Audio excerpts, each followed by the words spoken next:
Good evening, everybody. It's 6 o'clock. I'd like to call this meeting to order. We'll begin with an invocation led by Councilmember Roberto, followed by the Pledge of Allegiance led by Vice Mayor Smith. Please rise as you're able.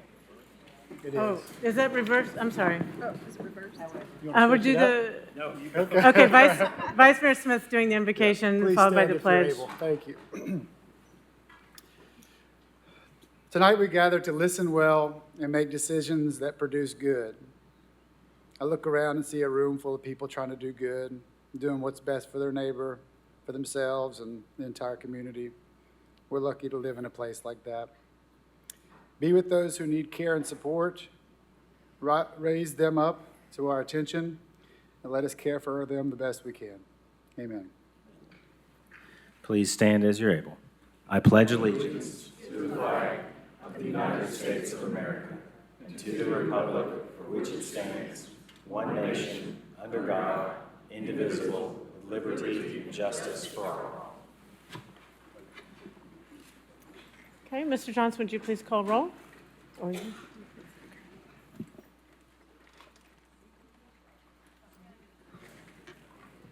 Councilwoman Fugit. One moment, sorry. Councilwoman Fugit, Councilwoman Helsley. Here. Councilwoman McKenzie. Here. Councilwoman Parker. Councilwoman Ryder. Here. Councilman Alberto. Here. Councilwoman Singh. Vice Mayor Smith. Here. And Councilman Thomas. 7 members present, Mayor. Okay, thank you. Next item is approval of the minutes from our last meeting. Is there a motion? Second. Motion made to approve and seconded. Any questions or discussion?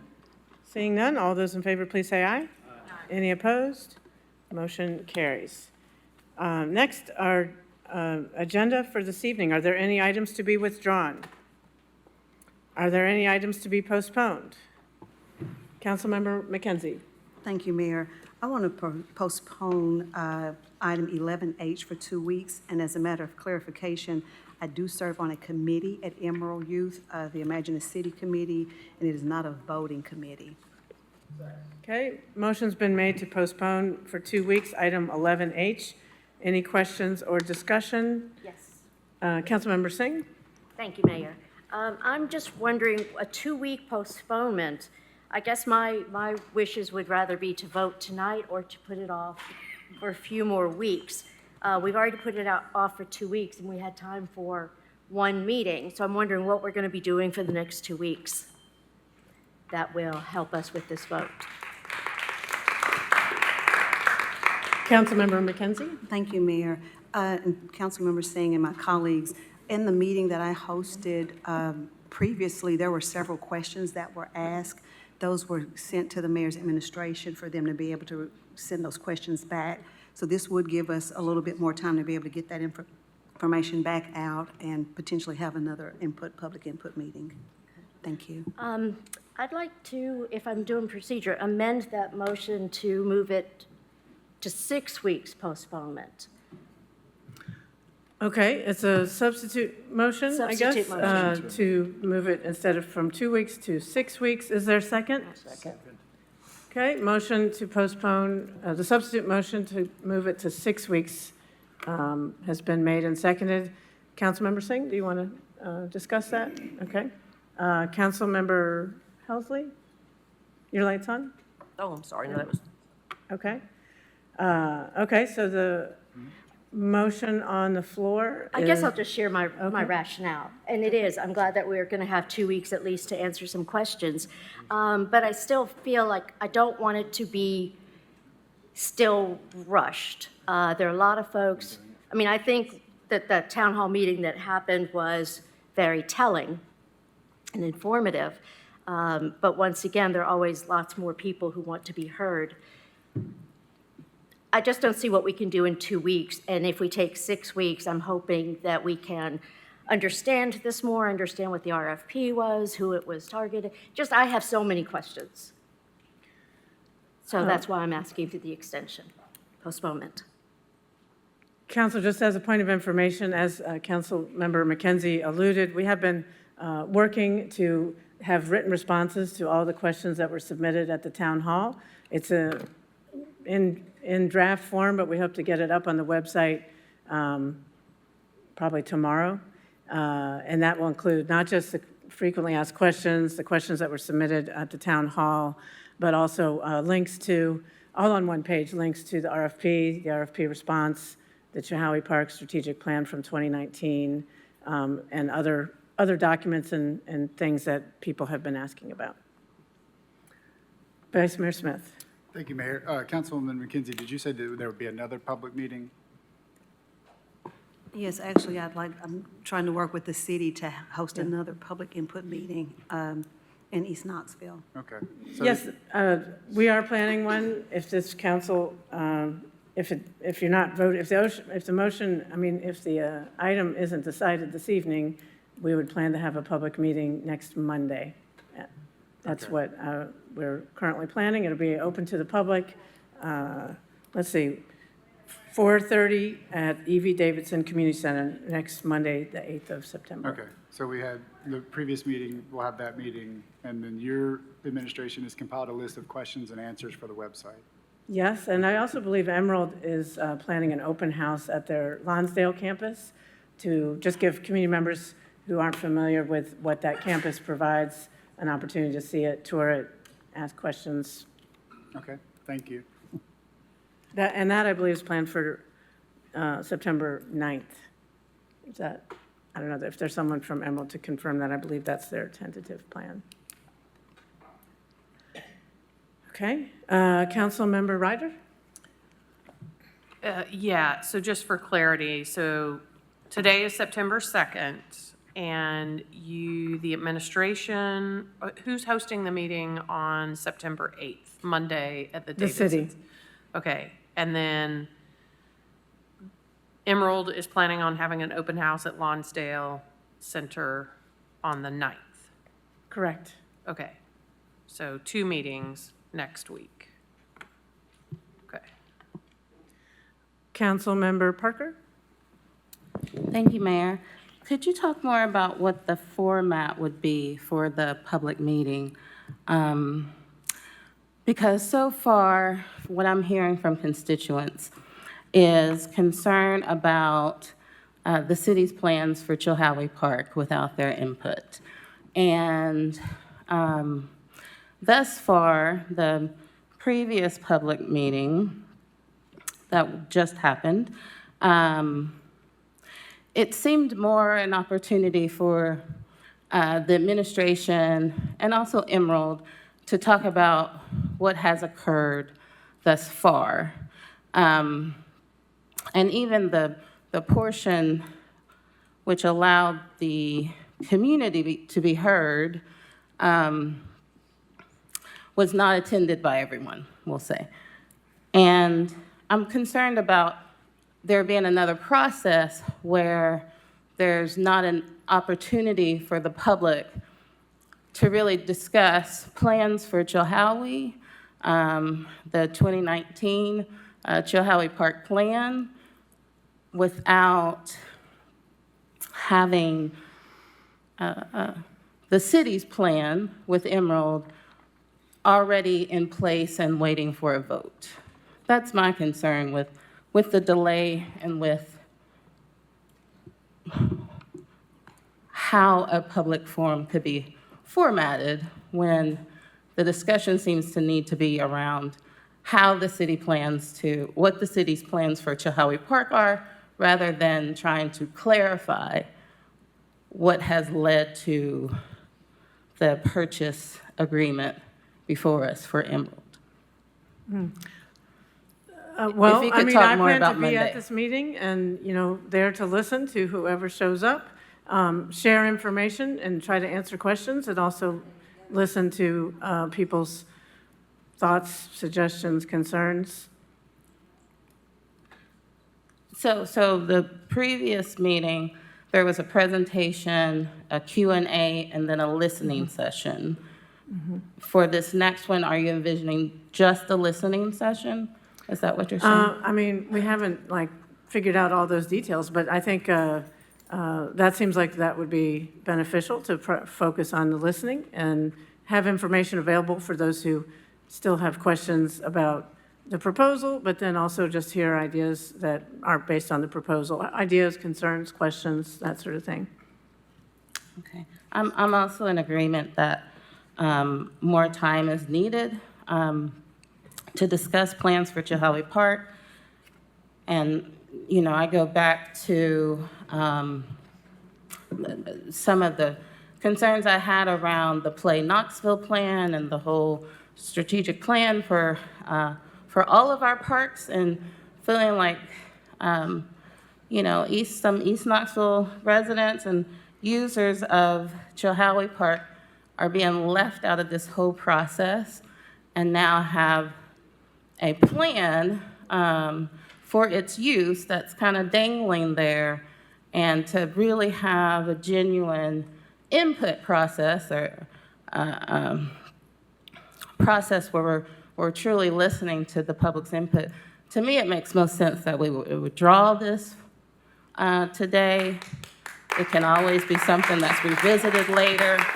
But in order to have a true public process where we're talking about the future of Chihuahua Park, I don't agree that this contract should continue to be pending. Councilmember Singh? I was actually had questions for Council Member Parker, but I think you answered them. I was going to ask you, did you want to try to vote on it tonight, just withdraw it tonight, or 6 weeks? What are you proposing? Well, just with the points that I brought up, I thought withdrawal would be most fair. Because of the process, there's, you know, from what I'm hearing from constituents, there's a large concern about the process. You know, beyond that, then we get into the details of the proposal, and then there are further concerns there. But, you know, just at the outset of having such serious concerns about the process, I think moving forward for the community to feel, you know, that trust and in their local government, that we're moving forward and listening to their wishes and desires for their community, that we should withdraw this purchase agreement and begin conversations anew. And that doesn't mean that parts of this could be, you know, a part of the future plan of Chihuahua Park. But I believe this process needs to begin anew. That's what Councilmember Singh? Thank you. Councilwoman Parker, if you were to make the motion to withdraw, I would second that. Just a point of information, you know, we already had the part of the agenda where it was asked of council whether you had items to withdraw, and there were no items listed at that time. So the opportunity for withdrawals for this meeting has passed. Is that not accurate? That's what I thought, that's what, If this motion were defeated now, they could consider it in the regular Okay. order of business. okay, so then the priority motion is the substitute motion that Councilmember Singh is. So you can't do a substitute to a substitute. Council would have to vote on the pending motion before any motion to withdraw.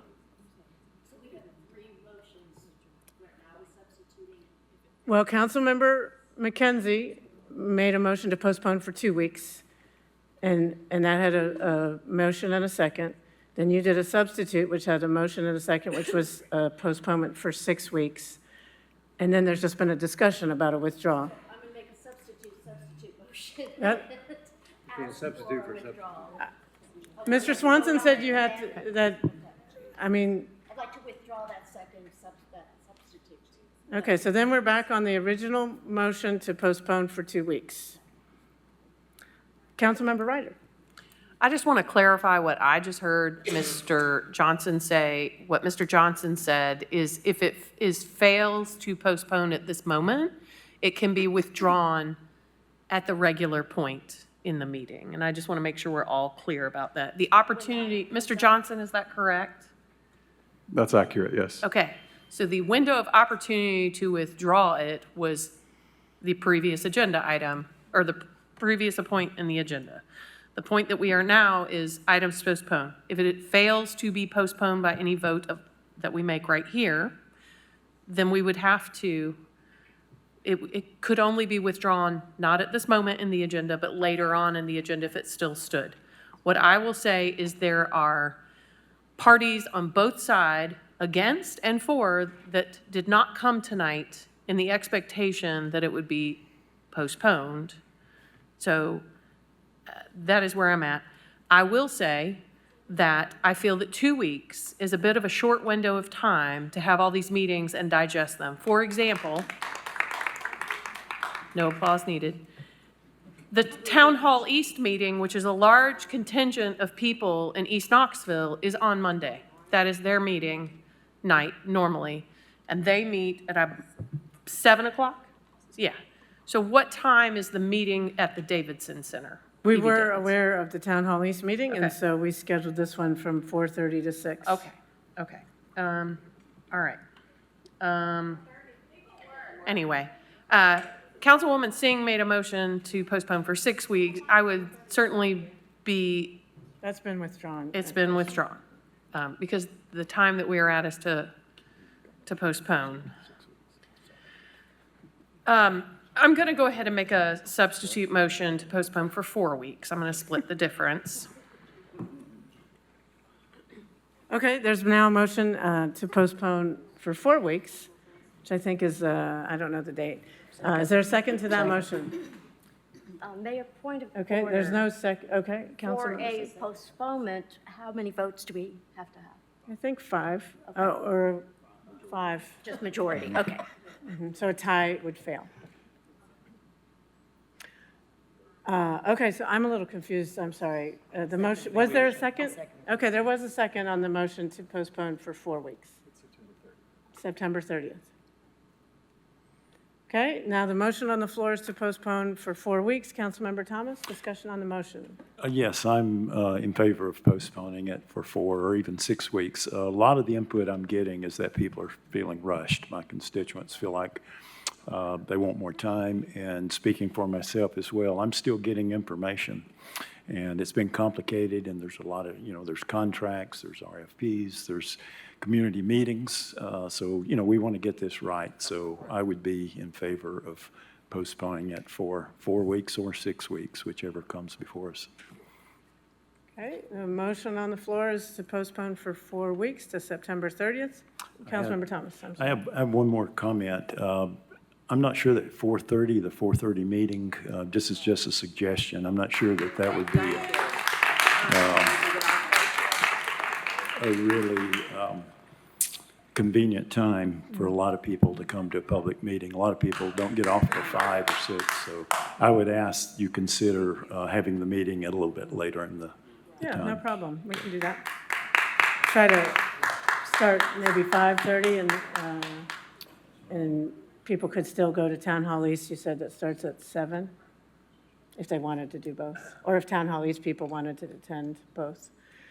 Okay, Councilmember Parker? I mean, once you guys have made a decision about when this will be discussed, we can finalize the details of future public meetings. Councilmember Parker? I have a couple of concerns about postponing, and that's that we're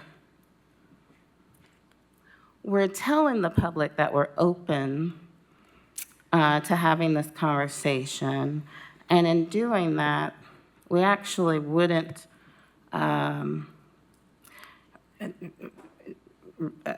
scrutinize the contract the purchase agreement before us as much as I feel that we would, because I actually have a lot of questions about it.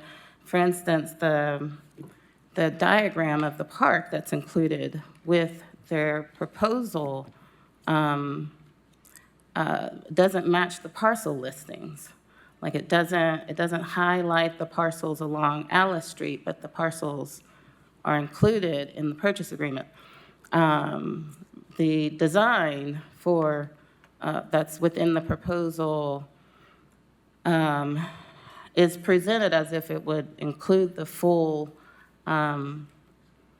rectangle that creates that block, but there's private residences there, so it's not cut out of the design. There's just a lot of issues that I have with the proposal itself that's before us, and so I don't feel confident that after a discussion with this proposal pending, that the city would be open to a whole new proposal and a whole new purchase agreement, and potentially a whole new RFP process. And that's what I hear the public calling for, is just a completely different conversation. I'm hearing do not sell the parkland. So purchase agreements out, right? And then also, we want to see investments. When we're talking about a community that has suffered generations upon generations of disinvestment from the city, when it's our time for redevelopment, we want to see public dollars invested in our community. We want to see public amenities that are restored or brought up to the level that they should have always been. To me, it's really sad to begin the conversation so heavily reliant on public-private partnerships and so easily ready to sell off parkland unnecessarily, when we have so many other properties that should be a part of the conversation. And so I'm worried about what we are communicating to the public with a 4-week or 6-week or whatever 2-week delay. Certainly with a 2-week delay, that to me says we're gonna have a public event next week, and then we're gonna come back and vote on this, and that's it. 4 weeks, what are we gonna do in 4 weeks? Maybe there are 2 events. We need a whole process. We need a whole process that says, okay, we're gonna take a step back, and we're going to rethink how we are going to approach Chilhowie Park. And that can be its own process, or we can say, hey, we've got this process already underway with Play Knoxville. We've invested thousands upon thousands of dollars in this consultant to come in and help us figure out how to manage our resources, how to create the parks that we want around the city over the next 10 years. Let's bring Chilhowie into that process. Into that process. And if we're going to do that, we also have to be respectful of Emerald's time that they've dedicated. If we're really going to do that, we have to say to Emerald, we can't honor this contract. We can't honor this purchase agreement, because what we're hearing from the community is we messed up on this process. What we can all agree on. You know, there are definitely people on different sides of this issue, but what we can all agree on is that the process has not gone how it should. So I don't think that we can fix the process with another public meeting next week and maybe one more. I think we need a whole new process. Okay. Any other questions or comments? Seeing none, all those in favor, please say aye. Any opposed? Motion to postpone for 4 weeks carries. Yes, I think it's just 2 against. Do we need a roll call vote? We can do a roll call vote if you want. Did you, Mr. Johnson, do we need a? Councilwoman Ryder? Yes. Councilman Roberto? Yes. Councilwoman Singh? Vice Mayor Smith? Councilman Thomas? Councilwoman Helsley? Councilwoman McKenzie? Yes. And Councilwoman Parker? Mayor, there are 6 in favor, 2 opposed. Okay, motion carries. Is there- We need to go back to the original motion to postpone. That was just to amend. But the substitute motion was to postpone it 4 weeks. What do we go back to? Now you're voting. Yeah. That's fine. Oh. Say it again? So you amended the motion, now you're voting for the motion? Yes. It was an amendment or a substitute, anyhow? Okay. I guess we're going back to the original motion as substituted. Anyhow, I think we're voting again to approve the idea of postponing it for 2 weeks. 4 weeks, sorry, 4 weeks. Does everyone understand what you're voting on? All those in favor, please say aye. Aye. Any opposed? Motion carries 6-2. Okay. Are there any other, I'm moving on. Is everybody done with this postponement discussion of that item? Okay. Any other items to be postponed? Councilmember Roberto. Thank you, Mayor. I'd like to make a motion to postpone item 12X for 4 weeks. That'd put us at the September 30th council meeting as well. Okay, motion made to postpone to September 30th, item 12X. 12X. Is there a second? Second, motion made and seconded. Any questions or discussion? Seeing none, all those in favor, please say aye. Aye. Any opposed? Motion to postpone carries. Any other items to be postponed? Okay. Are there any items to be added by motion? Okay, seeing none, how about a motion on the consent agenda? Move to approve. My light's on. Councilmember Helsley, did you? Yes, I'd like to put 11Q on the consent agenda, please. Okay, Councilmember Helsley's moved to put item 11Q on the consent agenda. And there's nobody signed up to speak to that item, just, okay, so 11Q's on consent. I mean, I can speak to that. That's just a re-up of a grant that they've already received as CAP. Okay, is there a second to her motion? Did you, okay. Any questions or discussion on adding item 11Q to the consent agenda? Seeing none, all those in favor of that, please say aye. Aye. Any opposed? That amendment carries. So back to the original motion of the consent agenda. Any questions or discussion on the consent agenda as amended? Seeing none, all those in favor, please say aye. Aye. Any opposed? Okay, the consent agenda has been approved. Okay. We got the agenda for tonight set. Couple items postponed. Just want to give a short mayor's report. I hope everyone had a good Labor Day weekend. I was able to Thank you very much. join Council Member Roberto yesterday and City Council Attorney Frost at the Sequoia Hills Labor Day picnic, which was a lot of fun. Appreciate the opportunity to hang out with the neighbors over there. This weekend is the first UT football home game. So everyone is used to and excited about that fun. This week also is Smokies Baseball wrapping up their last regularly scheduled homestand at Covenant Health Park. So downtown will be hopping. And, you know, just be sure if you have questions about how to park, where to park, how to get around CAT and other places, feel free to consult the city website because we try to provide good communication about that. Speaking of communications, just last week you all had a workshop on our progress and challenges in recruitment and retention. At the same time, our city communications team was being recognized and received a national award from the National Information Officers Association for the best use of social media for our public service direct hiring event. This was an award, a national award among hundreds of different nominations from across the country. And you all might remember, it was a really effective campaign. The communications team created and shared really fun and informative videos and graphics about who is working for public service right now and why they enjoy their jobs and want to stay. And there's nothing like hearing from people in the job to help attract more people. And sure enough, it worked. We got more than 150 job applicants in one day, and we were able to fill all the open positions in public service at that time. So congratulations to the City Comms Department and everyone else who made that such a successful event. A quick reminder about our rules of decorum. We are here to do the city's official business. Those who wish to speak, either to a specific agenda item or during public forum, need to sign up with the city recorder before 4 p.m. Do not use profanity, and when speaking to specific agenda items, you must stay on topic. Remarks must be germane to the question ahead of the assembly. That is, statements must have bearing on whether the pending motion should be adopted. Those who fail to adhere to these rules will be ruled out of order.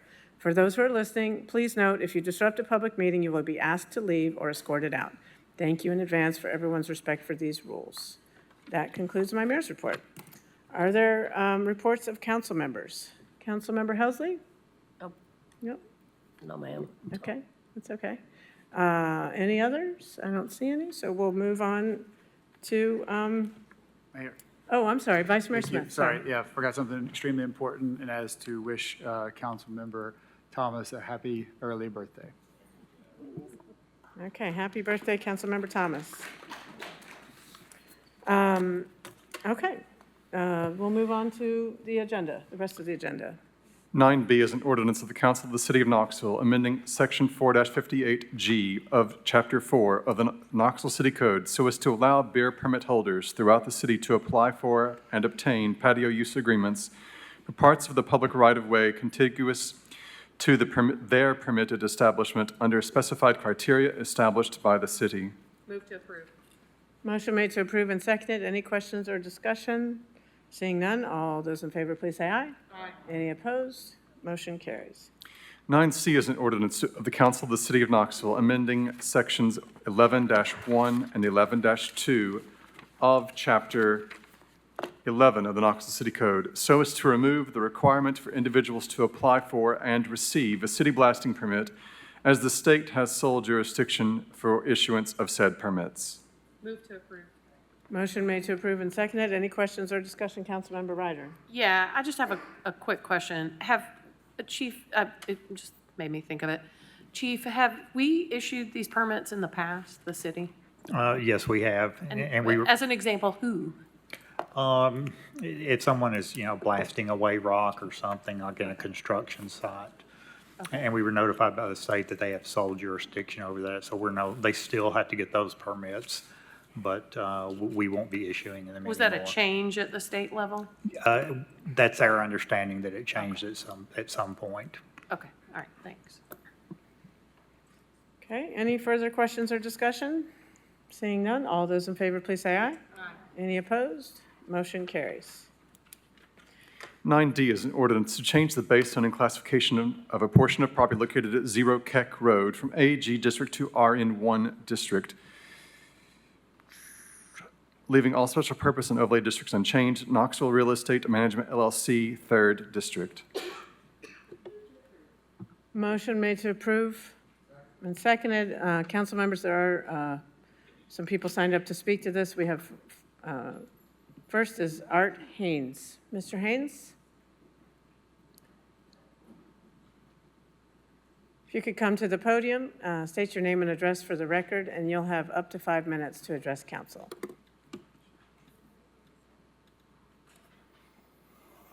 Good evening. My name's Art Haynes. I live at 6511 Keck Road. I'd like to thank you for the opportunity to speak this evening.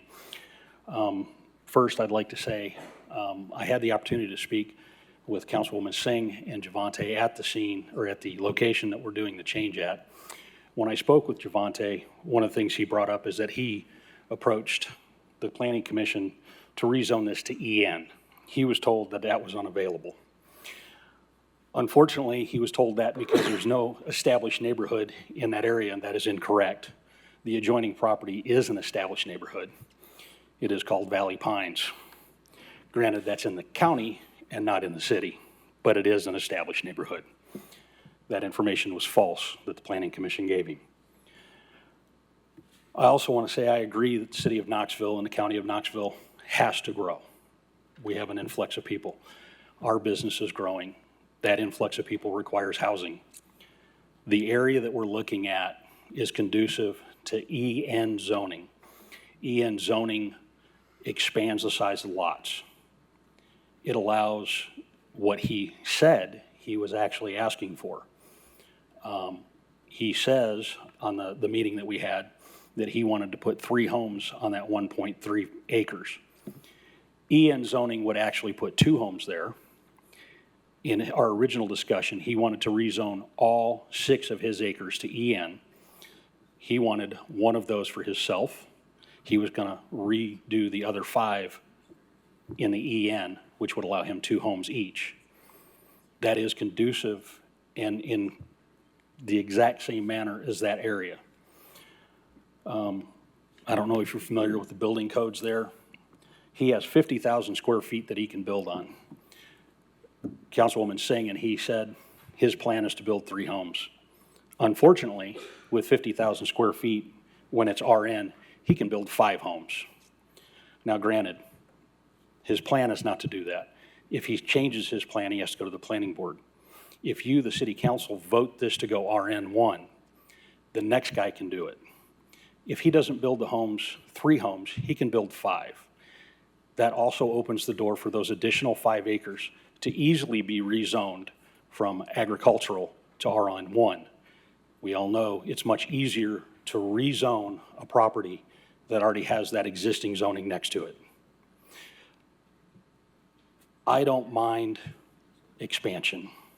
What I don't want is on our 15-foot road, the possibility of 25 to 30 homes in an area that is very tight, that we already have problems in. 12 homes is still a lot for that area, but it's conformative to the EN, which also conforms to the adjacent neighborhood.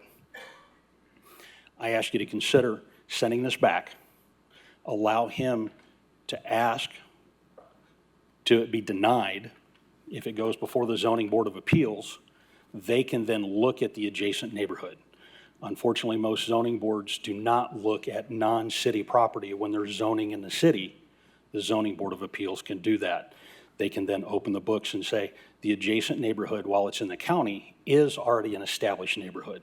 Therefore, we can change that zoning to established neighborhood, which is what he actually claimed he wanted at the beginning. Again, my concern is not with what he wants to build. My concern is with the future. What's the next guy gonna build? When they rezone the 5 acres there, and they rezone the other 30 acres that are around the corner from that, and we go from 40 acres of agricultural to 40 acres of RN1, where we can put 200 homes in an area that's not conducive to that many. I'd also like to make one more point. I apologize about this. In the last meeting, when you did the reading of the minutes were actually incorrect for the August 5th meeting. The August 5th meeting, this was voted on, and in the minutes, you said it was voted 7-0. That is incorrect. If I remember correctly, Councilman Thomas, you voted against this zoning. That made the minutes of the August 5th meeting incorrect, saying it was 7-0 when it should have been 6-1. I'd also like to point out the staff at the Planning Commission actually suggested this be denied, and that vote was 11-0. When there's 15 members, that means 4 members did not vote against or vote for this. Thank you for my time. Thank you. Next person signed up to speak to this item is Kanan Allen. If you could come to the podium, state your name and address for the record, and you'll have up to 5 minutes to address council. Hi, my name is Kanan Allen. I spoke last time, and I had this super long, drawn-out speech, and I don't think that it was heard very well. So I just want to start off by saying that myself and my neighbors, we are back there in the last row and right here in the second row. We have worked very hard. We have done a lot of research. We have learned this process, which is very confusing, might I add. We've sent emails.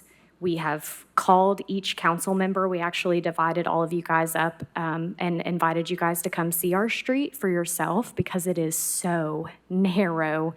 It's actually 11 feet smaller than what it's supposed to be per the RN1 subdivision zoning guidance. So we sent text messages, we left voicemails, we made multiple phone calls. We sent emails, we made comments on the Zoning and Planning website, which I think that we would have shown up to the Zoning and Planning Commission in the very beginning if we knew that it was gonna go this way. You know, hindsight's always 20/20. So anyways, I just want it to be on the record that we have absolutely given our best effort because we truly believe that this is not the best zoning for that piece of property. Another thing is that there's a table for zoning and planning. It's table 15-2, and it says that a written notice is supposed to be sent to the property owners that are within 200 feet of the property being rezoned, and that did not happen. That resident is sitting back here, and she did not receive that written notice. So I wanted that to be noted for the record as well. And there's been lots of events. I know SEMA can speak to the multiple events that have happened since the last meeting, since it was, we've been here now 3 times. It was postponed, and there was a lot of he said, she said that has gone back and forth, which I'll let SEMA speak to that. So I just want to ask the council to really consider, we really believe in this. We really believe that this is not the correct zoning for this piece of property, and it's not necessarily our concern, like Art said, with the current developer. It's our concern that plans change in business, and it's about revenue, and it's about making the most money, and we are not naive to that fact. So, it's hard to take somebody that you don't know and take them at their word, and rezoning something it's almost like you can't go back on it. So I think that it needs to be heavily considered, the repercussions that can happen if it is rezoned to that. And like he said, if the remaining 5 acres gets rezoned to it later, what that could do to our street. So that's all I have. Thank you for your time. Thank you. The third speaker signed up to speak against item 9D is Tracy Crocker. Okay. There is one other person signed up, John Hitt. Mr. Hitt, if you could come to the podium, state your name and address for the record, and you'll have up to 5 minutes to address council. My name is John Hitt. I live at 6510 Keck Road. Lived there 35 years. And my parents before that lived there about 30 years. Hope I can say everything that I have to say in my 5 minutes. I don't talk as fast as I used to. In fact, at 83, I don't do anything as fast as I used to. But I would like to agree with the staff of the Planning Commission. The staff of the Planning Commission recommended that this rezoning be denied. The staff does all the legwork. They're the ones that investigate these things and go out and look at the property and so on. I think if I had a staff, I would tend to follow their recommendations. A quote from their study says, "The narrow width and limited sight distance conditions on Keck Road, in addition to the potential for a large industrial development across the road, do not support more intensive residential development at this location." End of quote. The staff pointed out that 15 feet across the street, there was a lot, 38 acres that was zoned general industrial. 15 feet away, 38 acres, general industrial. Probably not a good place for kids to play. Now, the Keck Road at that point is very narrow. It's 15 feet. Today, I went out and measured it. It was 15 feet, and that's it. Last week, I was coming home on Keck Road, and I was about 100 yards into Keck Road, and I couldn't get past because there's a big industrial piece there working on the lines and so forth. There's no way I could get by. So I went around the other way. And I was coming on the Keck Road the other way. Here comes a flatbed truck hauling the heavy equipment. I had to pull over in a neighbor's yard to let him by. Well, the thing that concerns me is what some of my contemporaries have said also. If this 1.3 acres is rezoned and 3 or 4 houses are built on there, what would prevent in the future the remaining 5 acres being rezoned and 15 or 20 houses being built? Keck Road can't handle the traffic. Thank you for the opportunity to addressing you. Please vote no on this rezoning. Okay, council, that concludes people who signed up to speak to this item. Councilmember Singh? To the neighborhood, everyone who spoke, thank you guys. We've communicated a whole lot, and I'm really trying to hear what you're saying. And one of the things I want to start with is to talk with engineering and with planning about answering some of the questions, Art, that you had asked. Amy, would you mind speaking to the EN part of it? That this could be an established neighborhood? Yes, so the established neighborhood, if it was to be requested for this particular piece of property, we'd have to take a closer look at that district, because there's certain design standards that are associated with the EN district, and it was really developed for very particular neighborhoods in the city of Knoxville. There might be, I'm not 100% sure what the reference was to the EN and the county, but there's something called a general residential district, which is RA, which is essentially almost the equivalent of the RN1 district, which is what the applicant is requesting. There's a 10,000 minimum square footage. Does that answer your question? Yeah, that it's not eligible for EN. Well, they could ask for it, but we would, Okay. but we would need to do some additional analysis as staff Okay. of whether or not it would be appropriate in this part of the city. So I would not mind if you guys want to move forward and research that, but let me get some other questions answered first. Mr. Clabo, I spoke with your staff about the potential of housing and the water issues that are there, and then also the line of sight with there being one driveway versus 3 driveways. Because that piece of property, that 1.5, he's talking about doing 3 homes. But what is the maximum he could possibly do with the water issues that are there? As far as I understand, you're limited to one house per lot with that situation. So what I'm referring to is that each house would have to have, I always get retention and detention confused. That's correct. With how it's been subdivided, each lot would require some sort of stormwater detention. And so the maximum he could make without each home having its own system would be 4 before engineering would need to look at it differently and put different, a scope on it. That's correct, yeah. Okay. The other piece about, it is a very small road. It is a small road. I've gone down it, we've met there, we had to keep moving whenever traffic came. If there were, the other thing that I spoke to another engineer about was if there was one driveway in an area where there was line of sight breaking off into, so there's only one driveway coming onto Keck Road. Do you think, I know you don't have everything in front of you, but the line of sight issues could be addressed? I think we would definitely require an engineer to take a look at that to make sure there was adequate sight distance. Okay. So I guess, John, do you want to come back up and, Mr. Hitt? Or Art?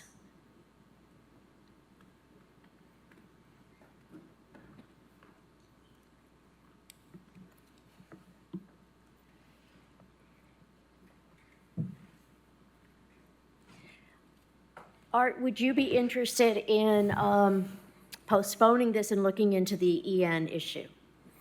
Yes, absolutely. That's what we're asking for. I understand the need to develop that area is there, and we have no problem with that. That'd be like somebody telling me I can't build on my property. I bought my property where I bought it because of the size of the lots, because of the area, because it was not densely populated. Now we're trying to enforce dense population into an area that's not what we want. Well, I'm So trying to keep it very looking- limited, not, Right, so the problem is, I agree, what his plan is limited. However, when we do the zoning, and I apologize, I was on a zoning board for a while. When we do the zoning, it's not about today. It's about what does that zoning do tomorrow. It's not about this developer. It's about what is the opportunity for the next person? What can they change? This council will be gone. That planning commission will be gone. Any promises that were handshake deals that everybody said, hey, I'm only gonna build 3 houses. But you know what, I didn't build the house. I had a financial burden. I had to sell the property. The next guy comes in and says, hey, I've got 50,000 square feet I can build. Each home can be 10,000 square feet. I can now put 5 homes in there, based strictly 100% on what's already approved. Right. We, the community, don't get the opportunity to. Actually, it's 4 with what's been Councilmember approved. Singh, I'm going to So- go to the other council members waiting for his opportunity to speak. Okay, Councilmember. let me just address one other thing, that we're not talking about the 5 acres right now, that's agricultural. Not today. Councilmember However, after Singh, it's changed. excuse me, just, we'll come back to you if Okay. you have further questions or comments. Councilmember Thomas? I don't mean to cut you off at all, but you'll get your chance tonight. But obviously, there's been a lot of work and discussion on this. Councilperson Singh has gone on site, as have I, and all that. This looks to me like something that would benefit from more discussion and more study as well. I would be more inclined to want to remand it or at least postpone it. I really think that the staff recommendation is correct if you go down it, and the criteria actually isn't met for RM1, and they mention, among other things, 4 different times about safety problems on that road. And I am really reluctant to substitute my judgment on safety with the planning staff, and so I'm going to defer the planning staff on what's dangerous for cars and what's not. But that's definitely a factor, and I drove it as well.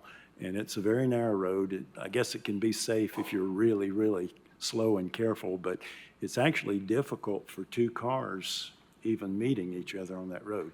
And there is a curve there.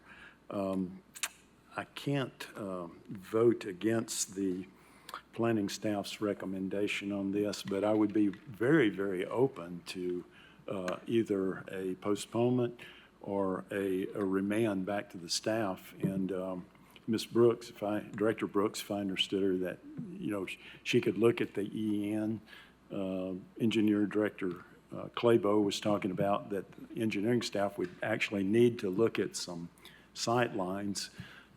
So it sounds like we're having a discussion here, I think, that it would serve us well to just kind of pause this for a second, and that site's probably going to be developed, but let's just make sure that we do it safely and in a comfortable way. And so maybe we can get a win-win out of this, but I'll be glad to either postpone it or remand it, but I'm not going to vote against the staff recommendation on this one, mainly because of the safety factors. Councilmember Ryder? Oh, Ms. Brooks, when the applicant came in and, you may not know this off the cuff, so that's fine if you don't. Because it might have been with one of your staff. When the applicant came in and asked to apply for a rezoning, were the different zones or different options discussed? I know sometimes with the zoning, an applicant will say, I want, RN5, and the staff will say, well, whatever is more suitable. Do we know if any of that conversation happened? Unfortunately, Councilmember, I'm not aware Okay. of any of those conversations happening in Okay. the very beginning. All right, thank you. Okay, Councilmember Singh? May I speak to that, Ms. Ryder? There were a few different conversations. He wanted to turn the entire 6.5, 7 acres into RN. And it was recommended that that road could not handle that much development. I don't believe that he asked for EN. It's an idea that came up later. But then the planning staff or whoever worked with him said, why don't we just do the 1.38 acres as residential, but leave everything else, the 5 acres agricultural, so only 1 home can go on that one.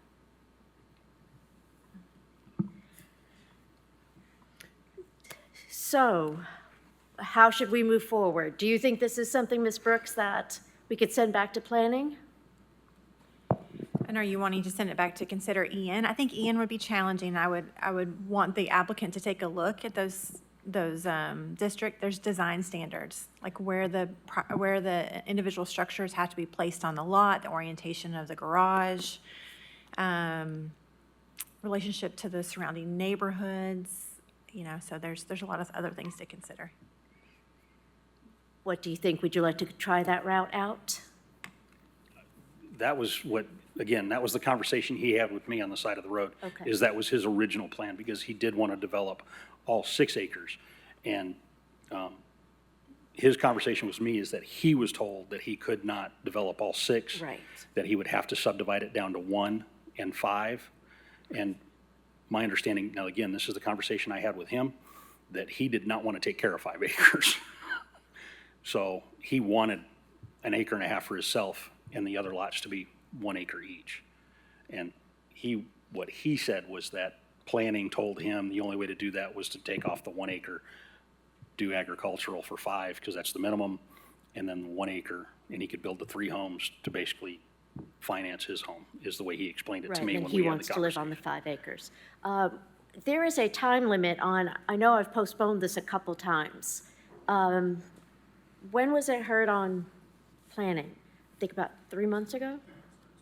I don't want to postpone this out of time. It was heard by the Planning Commission on June 12th. So the item has to be acted on by October 10th. We have till October 10th. Yes. Councilmember Singh, Mr. Frost has some information to share. Thank you, Mayor. Council Member Singh, if you refer this back to planning for consideration of another zone, you're going to reset that clock. Okay. So that time frame will no longer apply. Okay, so I don't need to postpone anything right now if I'm just sending it back to planning? That's correct. Okay, do we need to vote on sending it back to planning? You do. Okay. I'd like to make a motion to send it back to planning. Anything that planning should consider?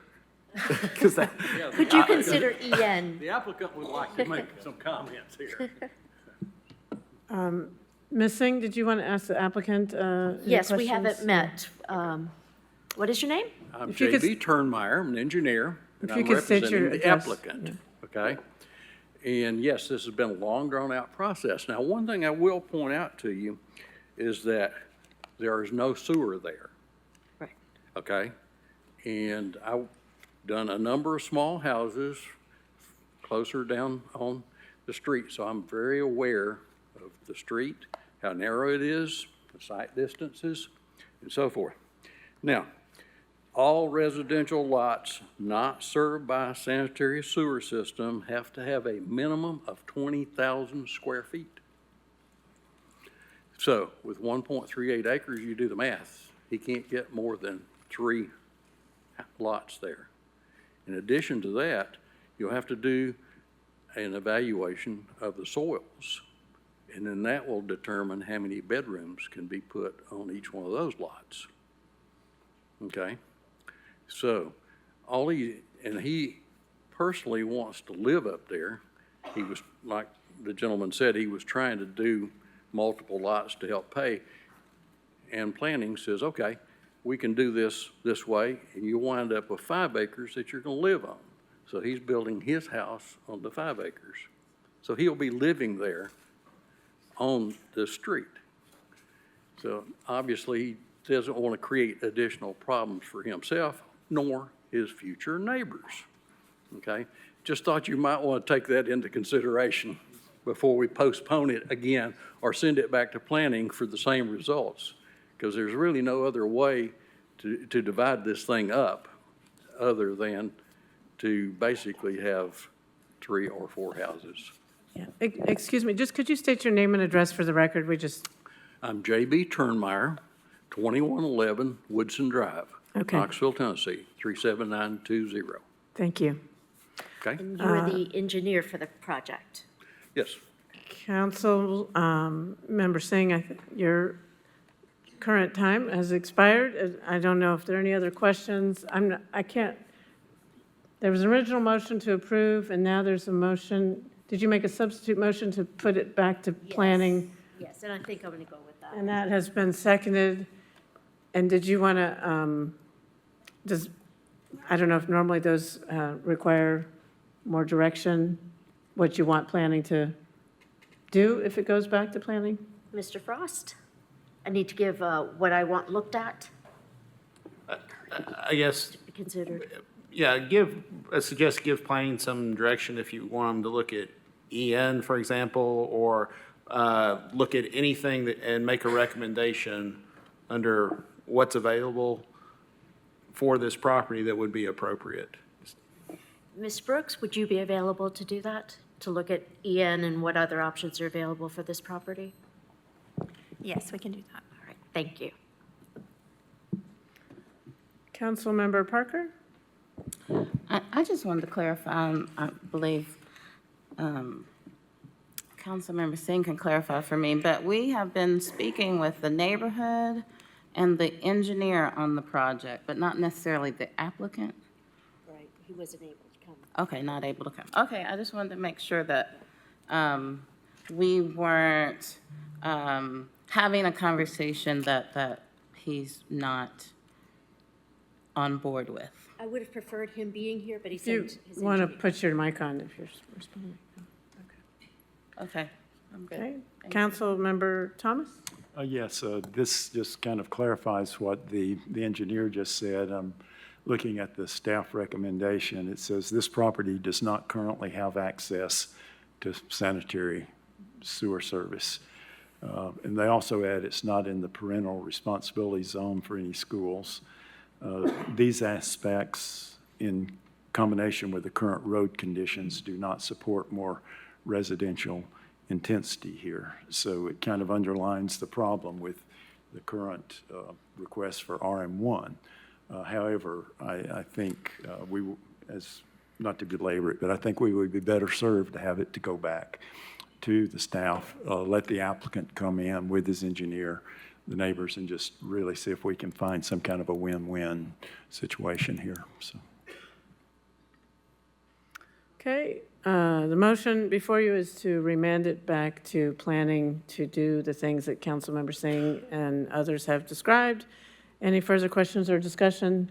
Seeing none, all those in favor, please say aye. Any opposed? Motion carries. Okay. Next item, please. 9E is an ordinance approving the request of HEO Architecture for an amendment to the Central City Sector Plan from Mixed-Use Special District 17, Fort Sanders Neighborhood, to Mixed-Use Special District 16, Fort Sanders Neighborhood, for property located at 118 20th Street, 1st District. Move to approve. Mayor, I'd like to make a motion to consolidate items E, F, and G. Okay, motion made to consolidate items E, F, and G has been made and seconded. Any questions or discussion on the motion to consolidate? Seeing none, all those in favor, please say aye. Aye. Any opposed? Motion to consolidate carries. Vice Mayor Smith, was there a motion on the consolidated items? Motion to approve. Okay, motion has been made and seconded to approve the three items. Any further questions or discussion? Seeing none, all those in favor, please say aye. Aye. Any opposed? Motion carries. 11I is a resolution authorizing the mayor to execute any documents necessary to accept a policy with Westchester Surplus Lines Insurance Company for property insurance for vacant property for an approximate annual premium of $35,126. Move to second. Motion made to approve and seconded. Any questions or discussion? Seeing none, all those in favor, please say aye. Aye. Any opposed? Motion carries. 11J is a resolution authorizing the mayor to execute an agreement with Henley Roofing Company Incorporated in an amount not to exceed $142,000 for the Fire Station Number 7 re-roof project. Motion made to approve and seconded. Any questions or discussion? Seeing none, all those in favor, please say aye. Aye. Any opposed? Motion carries.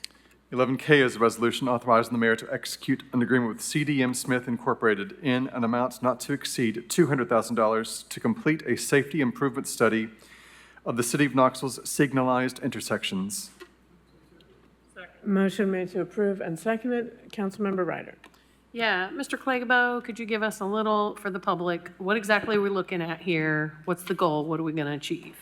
Sure, Tom Claybo, Engineering Director. We received a Safe Streets for All grant in 2023. One of those planning activities was to look at an issue that came up during our Vision Zero analysis. We have an issue with crashes at signalized intersections for left turns or U-turns. So this study will specifically look at that crash profile to try to figure out specifically at intersections what we can do to make improvements there. At all intersections, or? They'll be rated based on crash history. Okay, so it's looking at the stuff that got ranked, and it's the top which ones? It would be those that were included like in the high injury network. Okay. So it's that Okay. top 20%. Okay, all right. And U-turns are allowed unless they're posted otherwise? Yes. Okay, thanks. Any further questions or discussion? Seeing none, all those in favor, please say aye. Aye. Any opposed? Motion carries. 11L is a resolution authorizing the mayor to execute an agreement with Cannon and Cannon LLC to provide construction, engineering, and inspection services for the Liberty Street Multimodal Project in an amount not to exceed $285,000. Motion made to approve and seconded. Any questions or, Councilmember Ryder? I just want to say, in the past, I've always said I would be grateful for this when it was going to happen for the Pellissippi students, but I'm excited for the TCAT students and their new building, and how this is going to serve that area, because this is an important area, and a lot of students are there. And the juvenile courts, too, so it's a lot of activity there. Thank you. Any further questions or discussion? Seeing none, all those in favor, please say aye. Aye. Any opposed? Motion carries. 11M is a resolution authorizing the mayor to execute an agreement with Southern Constructors Incorporated in an amount not to exceed $1,293,187 for construction of the Liberty Street Multimodal Project. Motion made to approve and seconded. Any questions or discussion? Seeing none, all those in favor, please say aye. Aye. Any opposed? Motion carries. 11N is a resolution authorizing the mayor to accept and express appreciation to the Knoxville Firefighters Association for the donation of $23,950 to be used for the purchase of supplies for the Knoxville Fire Department's Learn Not to Burn program to educate children about fire safety. Motion made to approve and seconded. Any questions or discussion? Seeing none, all those in favor, please say aye. Aye. Any opposed? Motion carries. 11O is a resolution authorizing the mayor to enter into a contract with Public Consulting Group LLC to provide professional consulting services in order to develop a strategic plan for the Knoxville Fire Department for an amount not to exceed $85,050. Motion made to approve and seconded. Any, Vice Mayor Smith? Thank you, Mayor. Just on the heels of our workshop last week, I was going to give Chief Sharp an opportunity to give an overview of this project and what you hope to achieve just at the highest level. Thank you, Vice Mayor Smith. Yes, we are working with this company. They were the respondent, the best respondent for an RFP to help us come up with a long-term strategic plan. And some of the things we want to do on that, we want them to take a detailed analysis of our staffing and equipment, to look at our operations for best practices both now and in the future and benchmark them against other municipalities. We also want them to look at how we hire and retain firefighters, and also at career development. So those are some of the main things we'll be looking at. Thank you. Thank you. Any further questions or discussion? Seeing none, all those in favor, please say aye. Aye. Any opposed? Motion carries. 11P is a resolution authorizing the mayor to execute an agreement with the University of Tennessee College of Social Work to provide enhanced Knox HMIS support for the Knox County Office of Housing Stability in an annual amount not to exceed $177,400. Motion made to approve and seconded. Vice Mayor Smith. Thank you, Mayor. I see Director Reed in the audience. Would you come up? Welcome. I know the role this plays in our overall housing strategy and has played for years. Can you give us an update on the strategic plan? Yes, I can. The strategic plan, the goals and the objectives are complete. We're finishing up the executive summary. That document will be released once it's been approved by the COC board. So that body exists. We are busy scheduling their first meeting for later this month. Is my intention to present that strategic plan to them via email in advance of that first meeting and ask them to vote to approve and release the strategic plan at that meeting. So it is my intention to have that plan ready and to you and to the public by the end of this month. Okay. Thank you for that. It'll be a busy first meeting for this group. It's a very important plan for our community. Thank you for what you've done over the past couple of years to ready it. Look forward to reading it. Thank you. Thanks. Councilmember Helsing? I just have one question. Is it safe to assume, since this is a Knoxville, Knox County deal, that the county's also given money in the same amount that the city is? For HMIS? For this item here, the 177 for Correct. whatever. Correct. Knox County does also support HMIS monetarily. Yep. Okay. Okay. So, Okay, any further questions or discussion? Seeing none, all those in favor, please say aye. Aye. Any opposed? Motion carries. 11R is a resolution to approve of the preliminary plan for the Galbraith School Adaptive Reuse Planned Development for a property located at 4333 Galbraith School Road, including approval of the requested exceptions to the underlying zoning district's dimensional standards, subject to 3 conditions. Amy Sherrill, applicant, First District. Motion made to approve and seconded. Vice Mayor Smith? Thank you, Mayor. I just want to compliment this developer, much like the last, is going to turn former county school property into good use for housing. And much like Giffen, this one will be affordable housing. So these are 2 significant housing developments in South Knoxville that transform old schools into affordable housing. So I think as a few more schools become empty in the near future, I think there's a playbook here. So I just want to compliment the applicant. Thank you. Thank you. Councilmember Helsley? and I hate ditto on Tommy, but since he's leaving, no, actually, this sits in my neighborhood. So this is an amazing project, and I'm really excited to see it happen. The redo from the last owner, because this is actually, I think, the 3rd attempt to make something out of that. So maybe before it hits the ground, we're doing it. The bricks hit the ground, I mean. Okay, thank you. Any further questions or comments? Seeing none, all those in favor, please say aye. Any opposed? Motion carries. 12U is an ordinance to close a portion of Ambrose Street adjacent to city blocks 19184 and 19206, being bound by Ohio Avenue to the west, an unimproved alley to the east, tax ID parcel number 081IC029 to the north, and 1202 Ohio Avenue to the south, and authorizing the mayor to execute quitclaim deeds to the adjacent property owners, 5th District. Motion made to approve and seconded. Councilmember Thomas? Yes, this matter was postponed a couple of times because we really wanted to take a good look at it, and it looked like it might show some promise for some pedestrian access or some green space.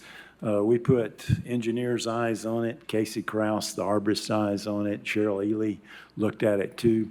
And as much as we kind of wanted to make some green space out of it, it really just couldn't accommodate it. And an original KGIS map that we were looking at appeared to show that there was a 4-block right-of-way, but we found out that there was a blockage there. So that just didn't pan out. But I wanted to thank all the parties that looked at this. It didn't do any harm, and I learned a lot about the process of what engineering does in the evaluation of these closures. And I wanted to give a shout out to the developer, Eric Forrestal, who met me on site on really, really hot days, and then he met me on site when it was raining. And and so, and he has agreed, he's already reached out to Casey Kraus, the arborist, for help on how that he can do some remediation with some trees and some landscaping.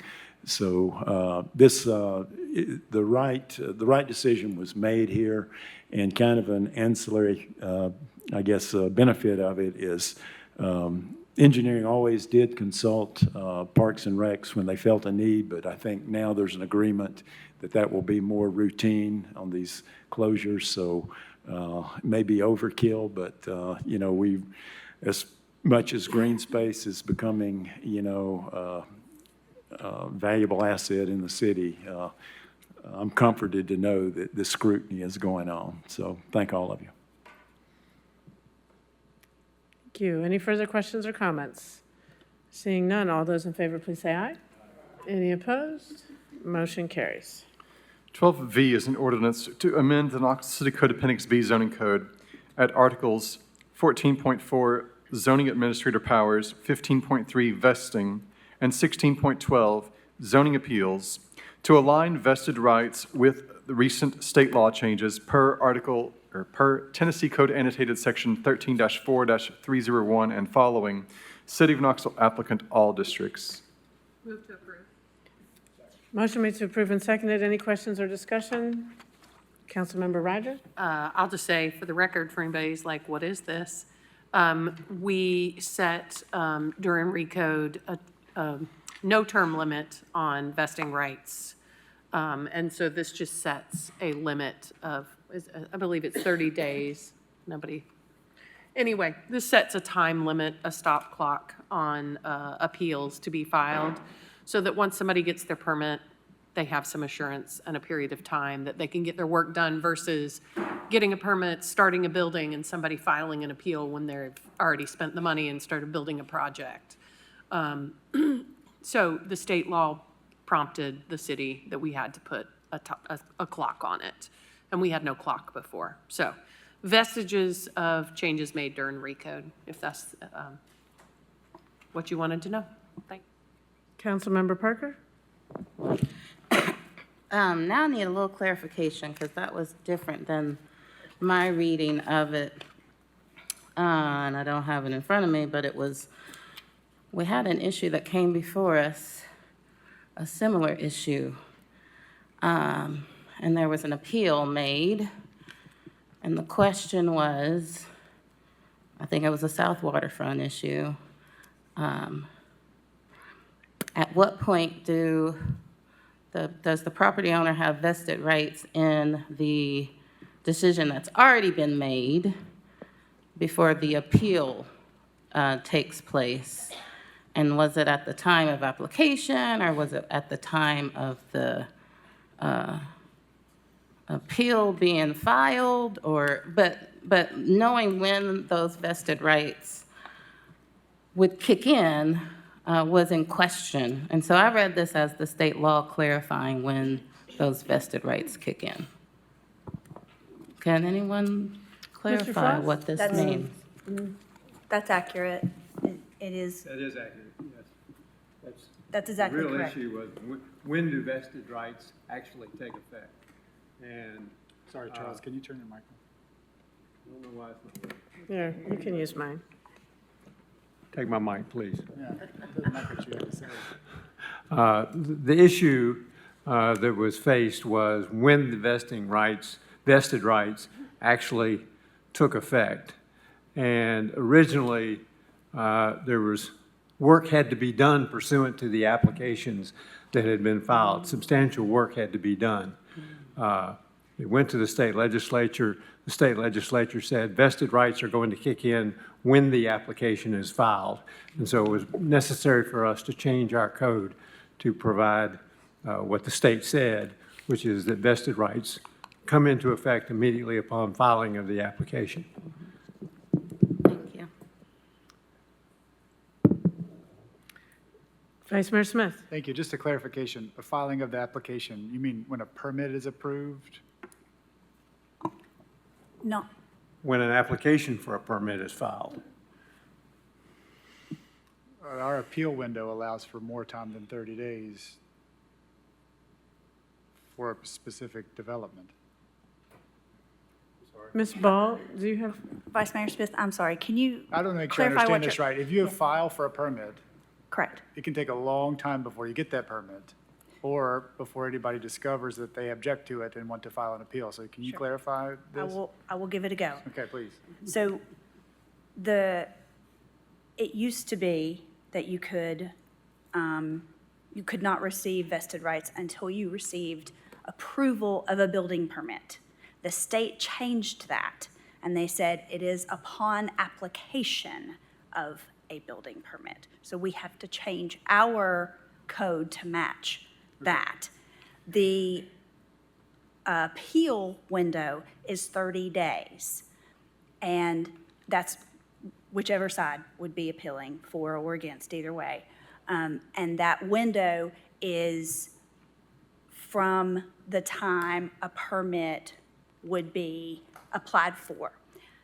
At the time that we did this in 2018 originally. We didn't have the technology capacity to provide public information about what's going on for any given address. We do have that capacity now, and it is publicly available for anyone to go to the city's website and find out what is the status of any particular property. We've also taken an additional step to provide a regular report that is directly linked on the plans review and inspections page that is provides an update weekly of permits that have been applied for. Thank you for that. That's the public information aspect is where I was going with this. So thank Absolutely. you. Yes.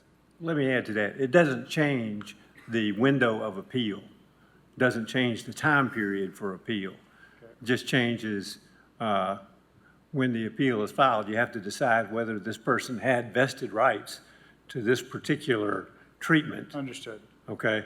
But the appeal follows the same timeline that it would have followed otherwise. And my last question is, there's no policy of the city applied on top of the state law. This is us just aligning with the state law, yeah? Correct. All right, thank you. Okay, any further questions or comments? Seeing none, all those in favor, please say aye. Any opposed? Motion carries. 12W is an ordinance to amend the Knoxville City Code Appendix B zoning code at Articles 4.6, Middle Housing Standards, 9.1, General Use Regulations, 10.1, General Development Requirements, and 14.6, Design Review Board Powers. Knoxville, Knox County Planning applicant, all districts. Move to approve. Motion made to approve and seconded. Council members, there are two people signed up to speak against this item. First is Mr. Marlowe. State your name and address for the record. You'll have up to 5 minutes to address council. Hi, R. Bentley Marlowe, 322 Douglas, 37921. So the middle housing ordinance obviously has problems. I seem to be the face of the problem child because it's quite honestly poorly written. And I have exposed that repeatedly, having won recently a interpretation and definition of a triplex. And ostensibly, I think part of this ordinance that's before you is to try to clarify that. However, it does not accomplish that. I can still design a triplex as a townhome and prevail. That was highlighted by Commissioner Gill at the Planning Commission meeting. So I'm not really sure what is actually being accomplished by this other than, number one, you're removing the right to use two buildings on an RN3 or an RN4 lot. And that is absolutely terrible policy. All of you were invited. Some of you took the opportunity to go see Parker Bartholomew's development in Whittle Springs and Money Place, where you activated street-facing townhomes on the corner so that two different buildings face two different streets. That's what we should be encouraging. That's what we should be wanting. What's proposed to you today would make that impossible. We have a determination email from Peter Ahrens that states unequivocally that it would stop that. That is bad policy. It's further bad policy to take this attack on townhomes. Townhomes are, first and foremost, a construction technique. It is a construction technique that requires a 2-hour firewall between buildings. It's proven to be safe. It's demonstrated over and over again to be safe. It's approved by the fire marshal. In fact, this council in January adopted 2-hour firewall separations for triplexes and fourplexes to exempt them from sprinklers. That is, by definition, expanding the scope of townhomes. And now you're trying to claw it back. Ladies and gentlemen, townhomes are the most economical way to build. And if we have any belief and any commitment to affordable housing, you will not take away the ability to design structures with 2-hour firewalls separating them. Furthermore, if I had a suggestion to make, we should redefine the fourplex. The fourplex is currently defined and is going to continue to be defined if you vote on this as 2 units directly over 2 units. That is the most expensive way to build that. and it is the least desirable in the market. Not only that, because it's 2 units stacked over 2 units, it's going to be treated as multifamily. It's going to trigger the IBC, which is a more stringent and more expensive building code, and it will require ADA parking spaces and ADA accessibility ramps inside our neighborhoods. And the whole point of this middle housing is to have stuff that seamlessly fits in. Well, if we're going to treat a fourplex as multifamily, build it under the IBC, have landscape buffers around it, have ADA parking spaces and ADA accessibility ramps in the middle of an existing neighborhood block, it's going to stand out like a sore thumb. So I would suggest to you guys that this be sent back to Planning Commission. It's quite obvious in the rash of 5 zoning ordinances that were placed on the meeting directly after 4th of July that there was not very much thought put into it. This is a huge step backwards. It runs contrary to good public policy. It runs contrary to what this council did in January by allowing 2-hour firewall separations for triplexes and duplexes to be exempt from sprinklers. And it's contrary to activating streetscapes when you have a corner lot RN4, RN3, not allowing 2 buildings so that you can have orientations of townhomes facing both streets. It's just bad. And it's going to look bad, it's going to stifle development, and it's going to further increase the cost of housing in this community. So I urge you all to remand this back to Planning Commission for further thought. Thank you. Next person signed up to speak on this is Parker Bartholomew. If you could state your name and address for the record, you'll have up to 5 minutes to address council. Thank you, Parker Bartholomew, 5406 Summit Ridge. As usual, I come bearing gifts, and Bentley is handing those out for y'all today. Missing Middle was a huge step forward for the city of Knoxville when passed. It allowed us to build housing types that over the years had been restricted, and we decided to increase our housing supply and provide a path to build them more affordably. Before you is a list of items that needs to be changed as part of this ordinance if we're going to continue to have this path open to us. The proposed changes to MMH create many poison pills in our zoning code, which will eliminate our path to affordable housing. Over the last few years, I have highlighted the challenge that plans review, engineering, and zoning create for us when it comes to building homes more affordably. These proposed changes further illustrate how the administration says one thing while doing the opposite. Townhomes are one of our best paths forward to affordable home ownership, and this ordinance change further attacks them as a viable product in the city of Knoxville. As Mr. Marlowe said, when we adopted the codes in 2024, we also adopted a state law that said if we build a 2-hour firewall, then we can do that without sprinkling a 3- and 4-plex. These proposals specifically call out triplexes are not townhomes, multiplexes are not townhomes, and 4-plexes are not townhomes. This is the way you build a townhouse, with a 2-hour firewall from the ground all the way to the roof. We should not be punished for building townhouses. Most of what I have highlighted over the last few years is interpretations by plans review and engineering. If the administration really wanted affordable housing, they would interpret these in a favorable way. Across the nation, building officials read the code more favorably than what we're doing here. These include Chattanooga, Nashville, and Austin, Texas. We've had an opportunity to specifically allow things, but instead, in what's before you, we're specifically banning them. They know that these are interpretations, and that's why they're specifically banning them now. Townhomes are in the residential building code, but this administration is determined to move all that they can to the commercial code. Prohibiting 3-plexes, 4-plexes, and multiplexes from being built as a townhome makes it clear that they are not a supporter of true affordable housing. The 3-plex and 4-plex should have the same definition in the base zoning code as they do in the missing middle code. Instead, we have different definitions under missing middle. I think you need to ask yourself why. A 4-plex should be 4 dwelling units, and a 3-plex should be 3 dwelling units in any configuration. The reason that they're different in missing middle is so that we have the appearance that we're providing affordable housing while at the same time adding poison pills to that law. Under the missing middle guidelines, we're required to stack 3-plexes and 4-plexes. Just this particular poison pill will prevent these from being built. Stacking them takes them into the IBC instead of the IRC. Building housing in the residential code is the path to affordability, and the proof is in the numbers. These are some of the affordable housing developments that have come before council and has been touted as success, which we should strive to do more of. These projects get TIFs, $30,000 per door, pilots, and they require federal funding from the state and the government. The Village at Inskip, $348,000 per unit or $297 per foot. Callahan Flats, $291,000 per unit or $393 per foot. Grove Square, it was $389,000 per unit or $351 per foot.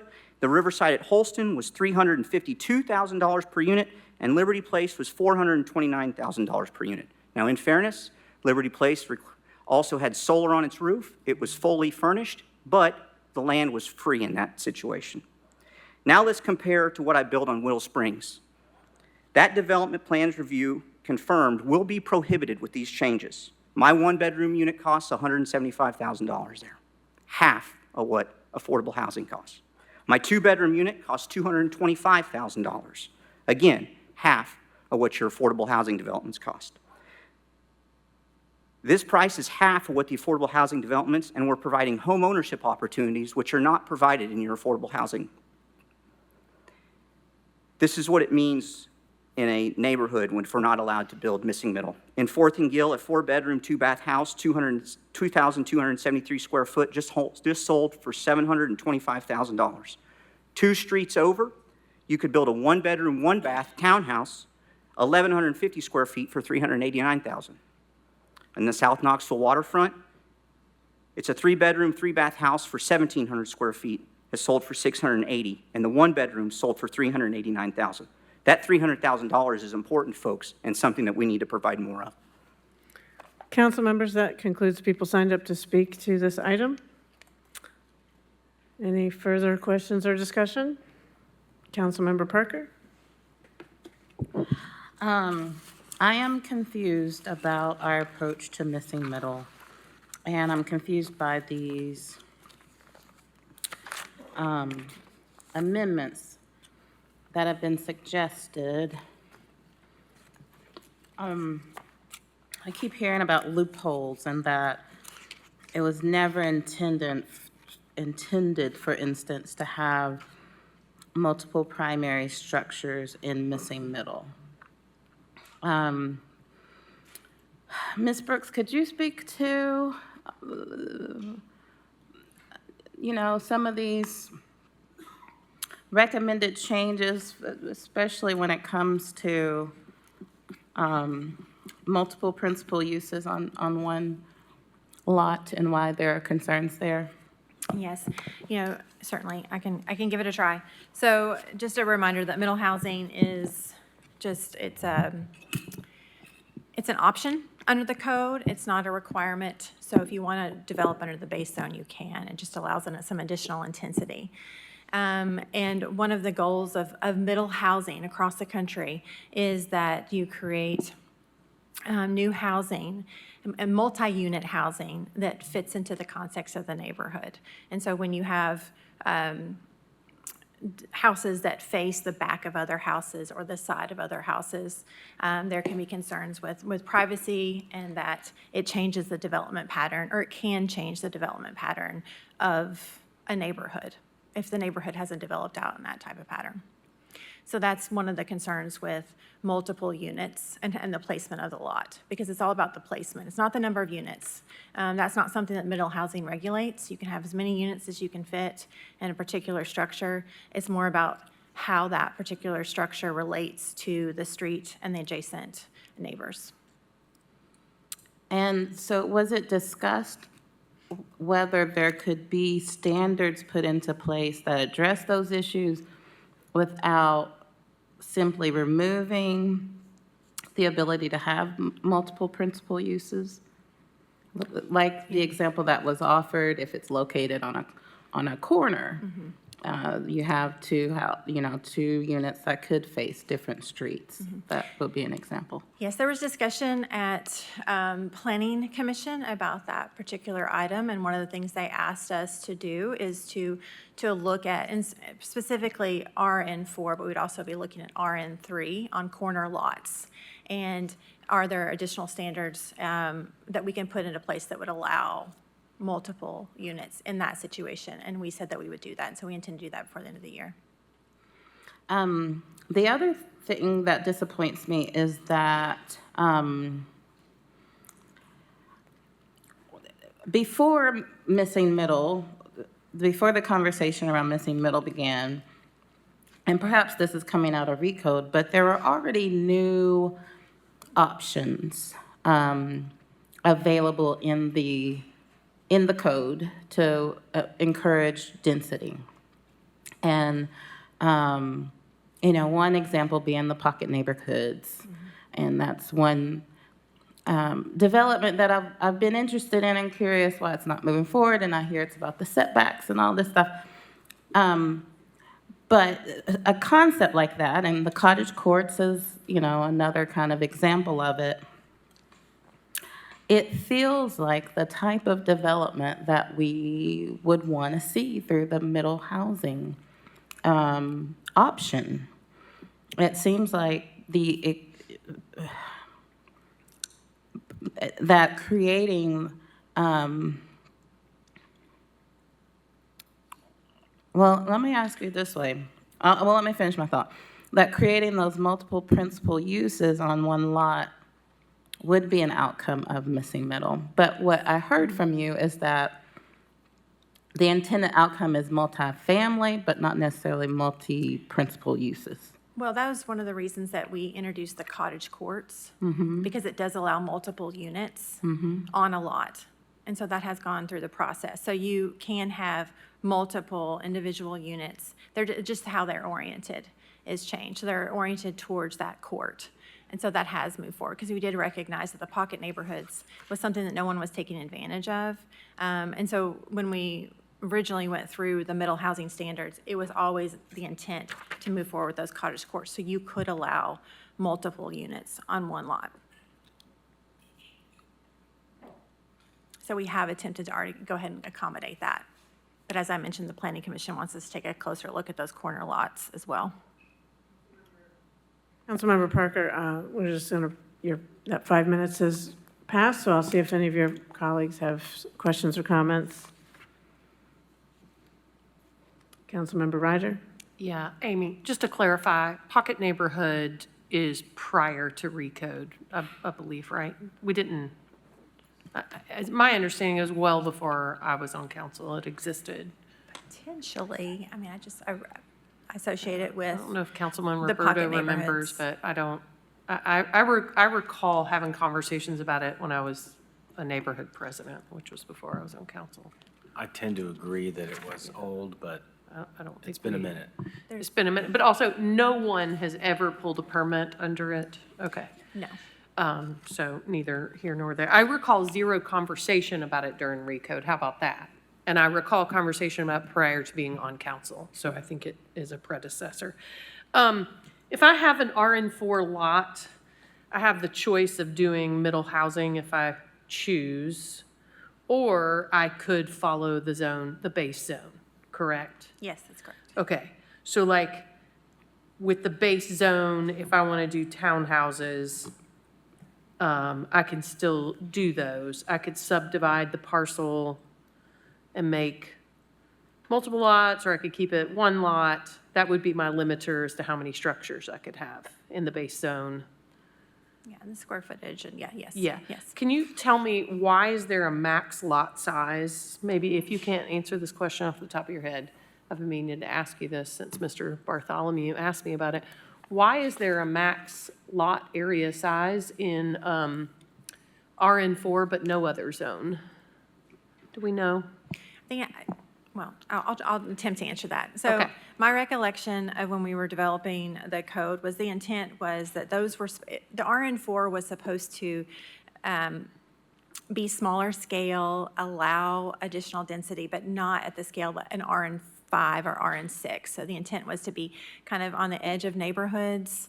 That's my recollection of, because it was a new zone that was introduced to kind of provide some additional, like what we refer to as gentle density in existing and around neighborhoods. Okay. Well, it's just an interesting standout difference for RN4 versus all the others. I will just state, living in the TDR, and having asked for the support of the neighborhoods that came and supported and helped contribute, the intent was never to build on every square inch of a lot and to add multiple structures. When we did recode, and prior to recode, there's always been like one primary principal structure on a lot. That was a piece of the prior code. That was a piece of code that came through after recode, and it was not a piece that was intended necessarily to get rid of via middle housing. I appreciate, Mr. Bartholomew's conversations, and I appreciate going to look at the townhouses. And I also,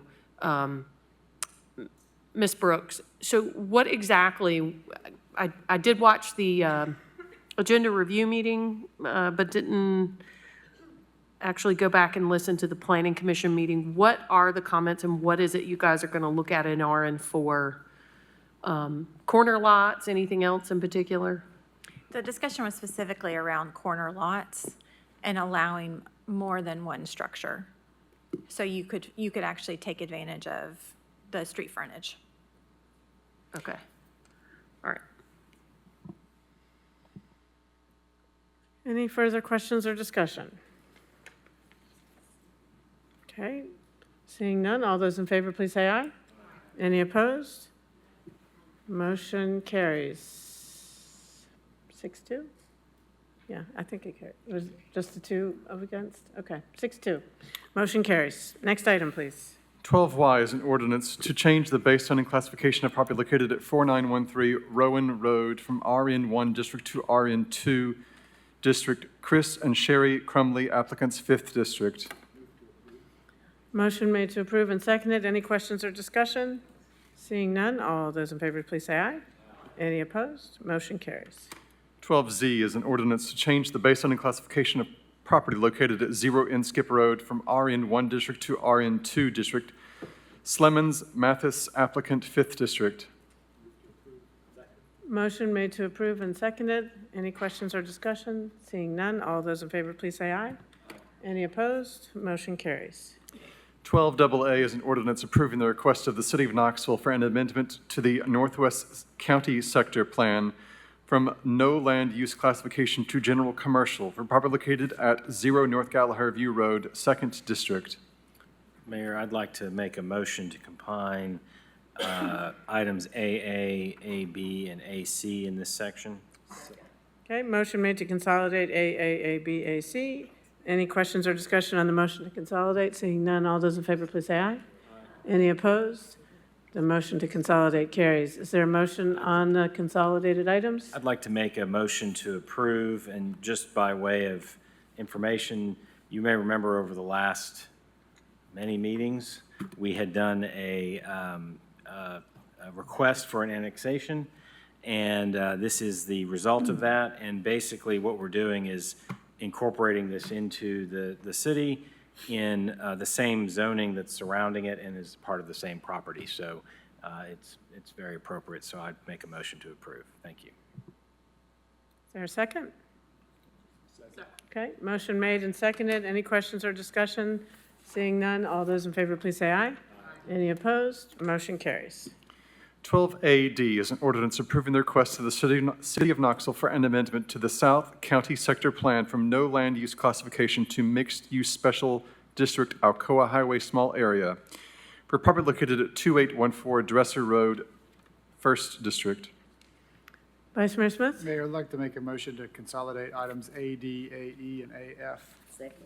Okay, motion to consolidate those 3 items has been made and seconded. Any questions or discussion on the motion to consolidate? Seeing none, all those in favor, please say aye. Aye. Any opposed? Motion to consolidate carries. Is there a motion on the 3 items? Motion made in favor and seconded. Any questions or discussion on the consolidated motion to approve? Seeing none, all those in favor, please say aye. Any opposed? Motion carries. Okay. We'll move on to public forum. First is Vivian Shipe. Approach the podium. You'll have up to 5 minutes to address council.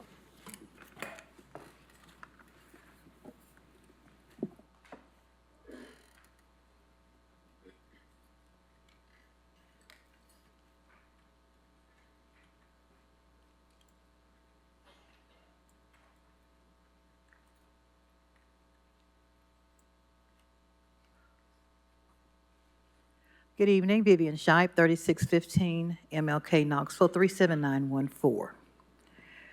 We live in a democracy.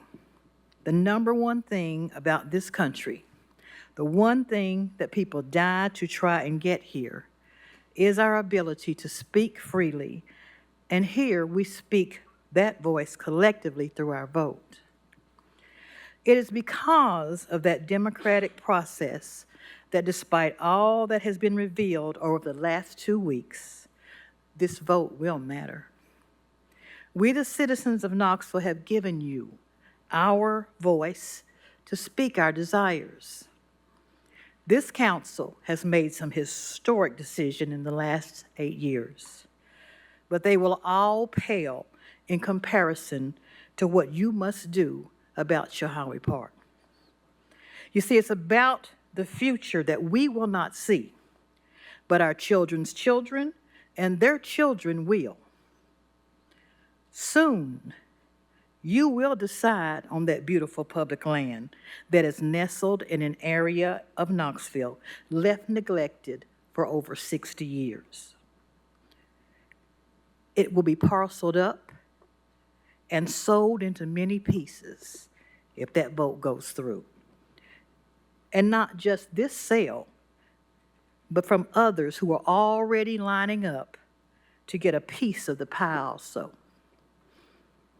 When you do vote, it will be an historic moment.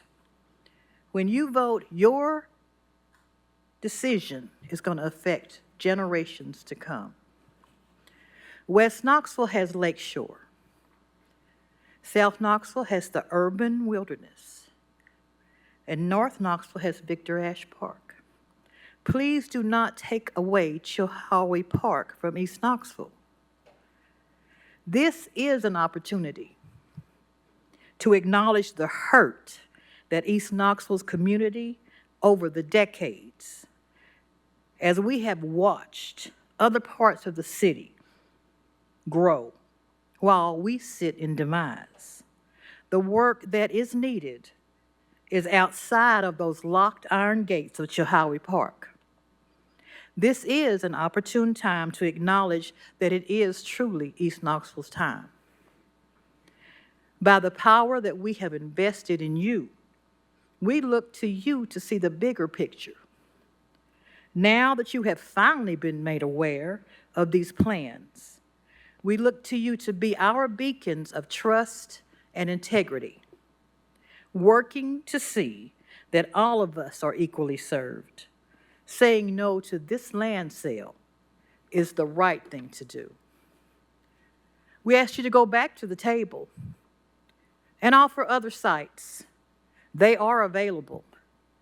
It is not just us in this room who will have to live with the results of this decision. It is those who come after us. When the time comes, and it is coming, we ask you to say no to the sale. And we ask you to stand courageous in your power and authority. We ask you to be our voice. Eventually that time is going to come. And when it does, we ask you to speak for all of the people. We ask you to vote no.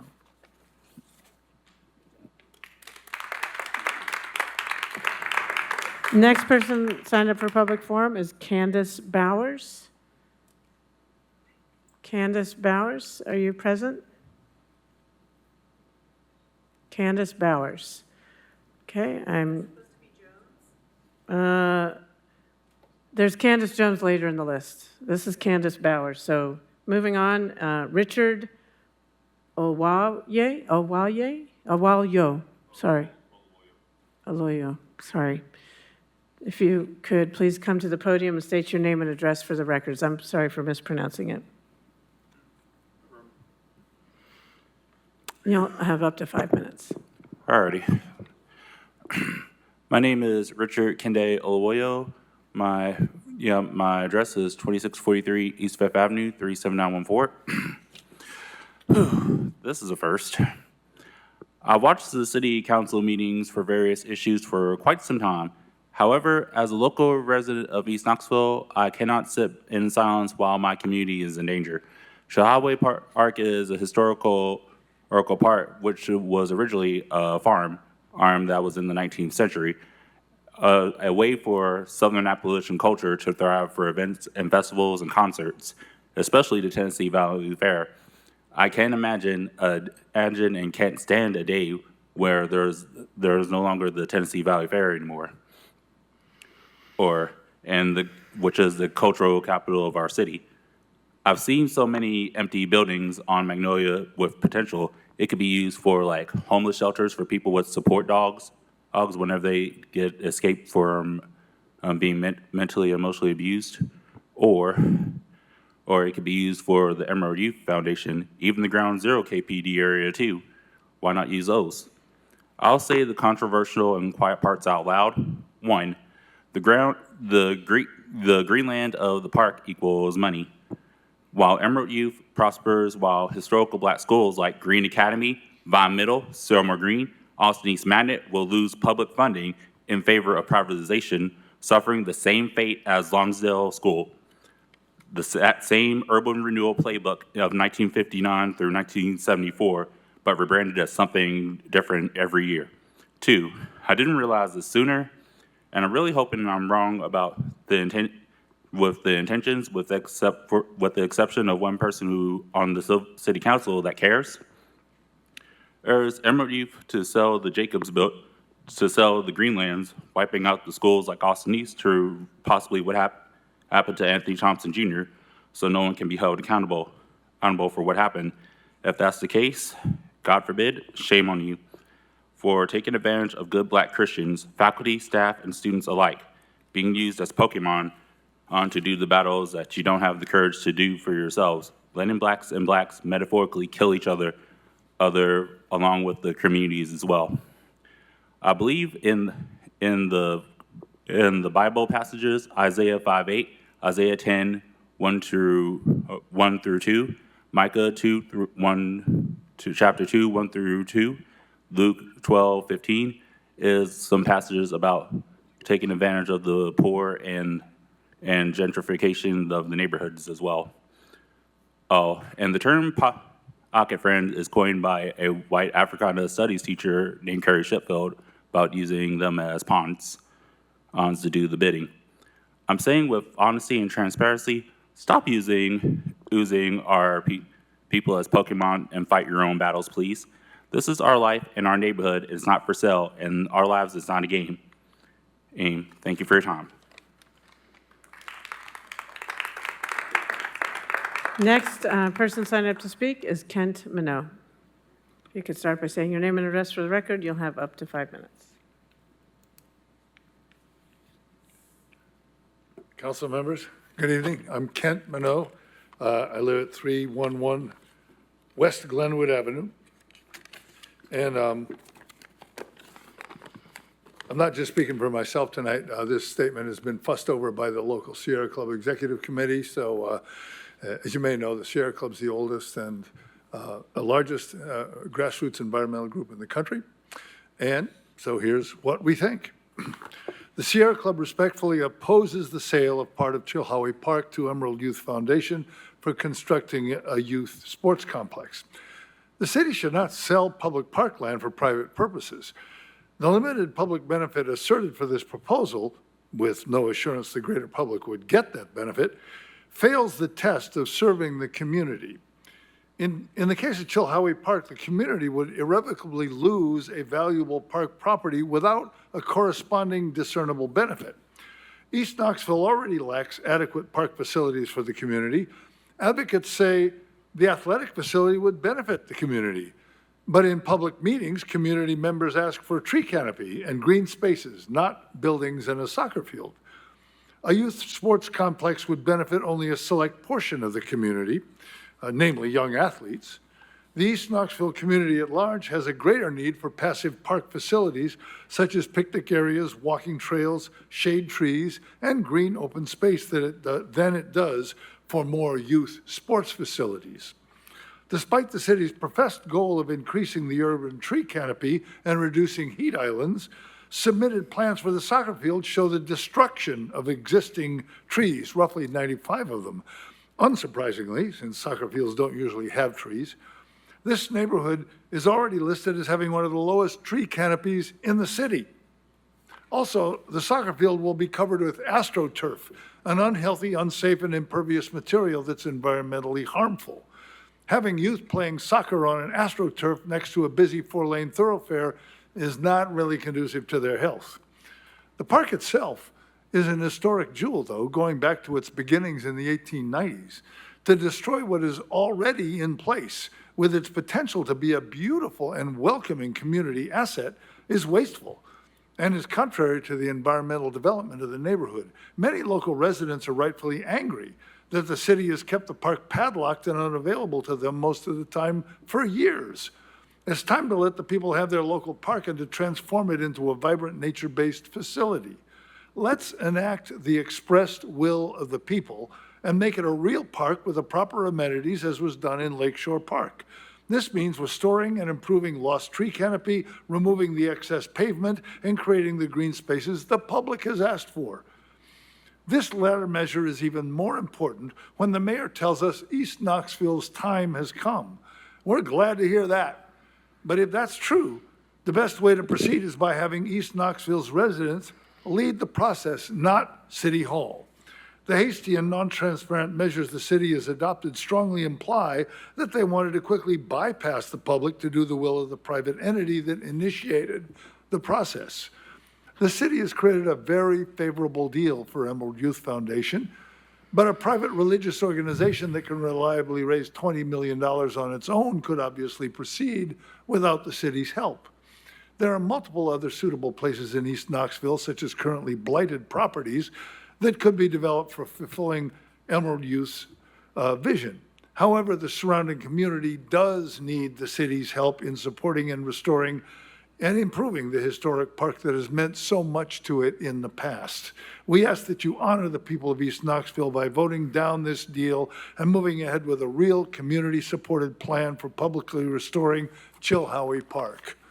I just want to add that thank you. In the future, I would request that council members and other city staff stop referring to the Chilhowie Park as underutilized. It's kind of disinformation because it implies that the residents around there are going, oh, shoot, I wouldn't want to go over there.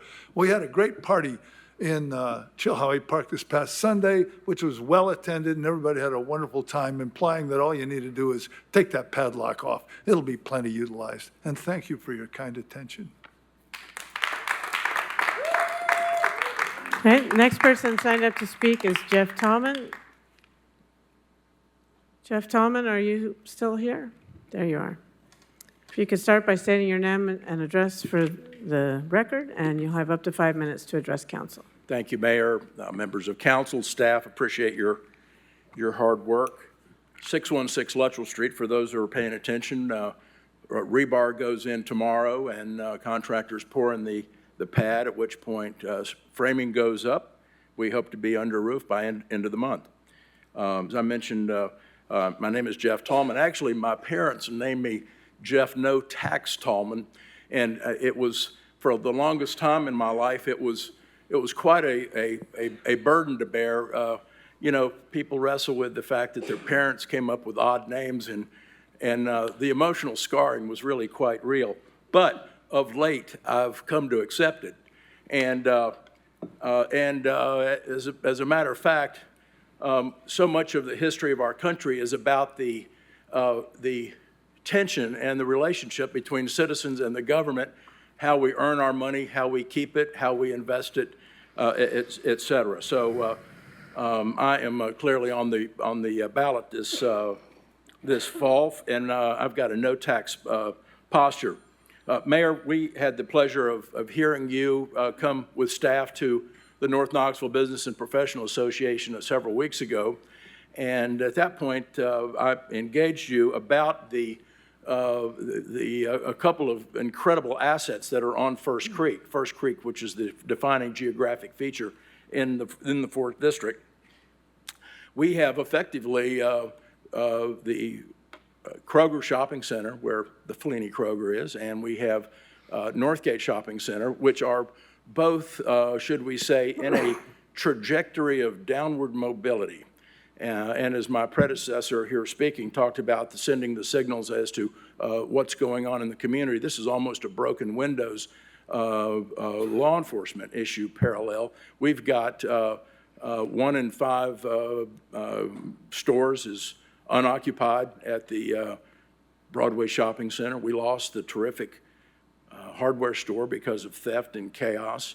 You go up the street and we've got a massive footprint opportunity. I've been reviewing the East Tennessee Community Design Center's thoughts and on that.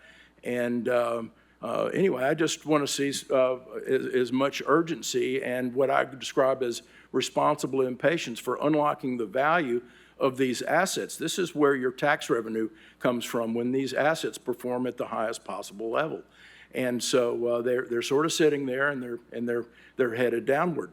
Councilwoman Ryder, you at the North Knoxville meeting, you addressed the insurance question of being on the floodplain, and I'm very mindful of floodplain issues. There is, in fact, you mentioned the actuarial ramifications of higher insurance, and I've spoken to insurance people, and the insurance industry there's all the capacity to handle flood events are sort of built into things, and we've seen it in Texas. We've seen it with Hurricane Helene. People understand that. We've got floodplain issues in Knoxville, and from the standpoint, you could say the vet school is on floodplain. We don't know whether the Douglas Dam is going to hold from a black swan event. I mention that only from the standpoint of it's about trade-offs and taking reasonable risk. And I think that what we need to do as a community is look more comprehensively at these big assets. If nothing's going to happen, why don't we go ahead and declare that nothing's going to happen so that we can turn that into floodplain, or we can develop it. There's a parallel piece of property, not parallel, but a similar piece of property on the Little Pigeon River in Sevierville.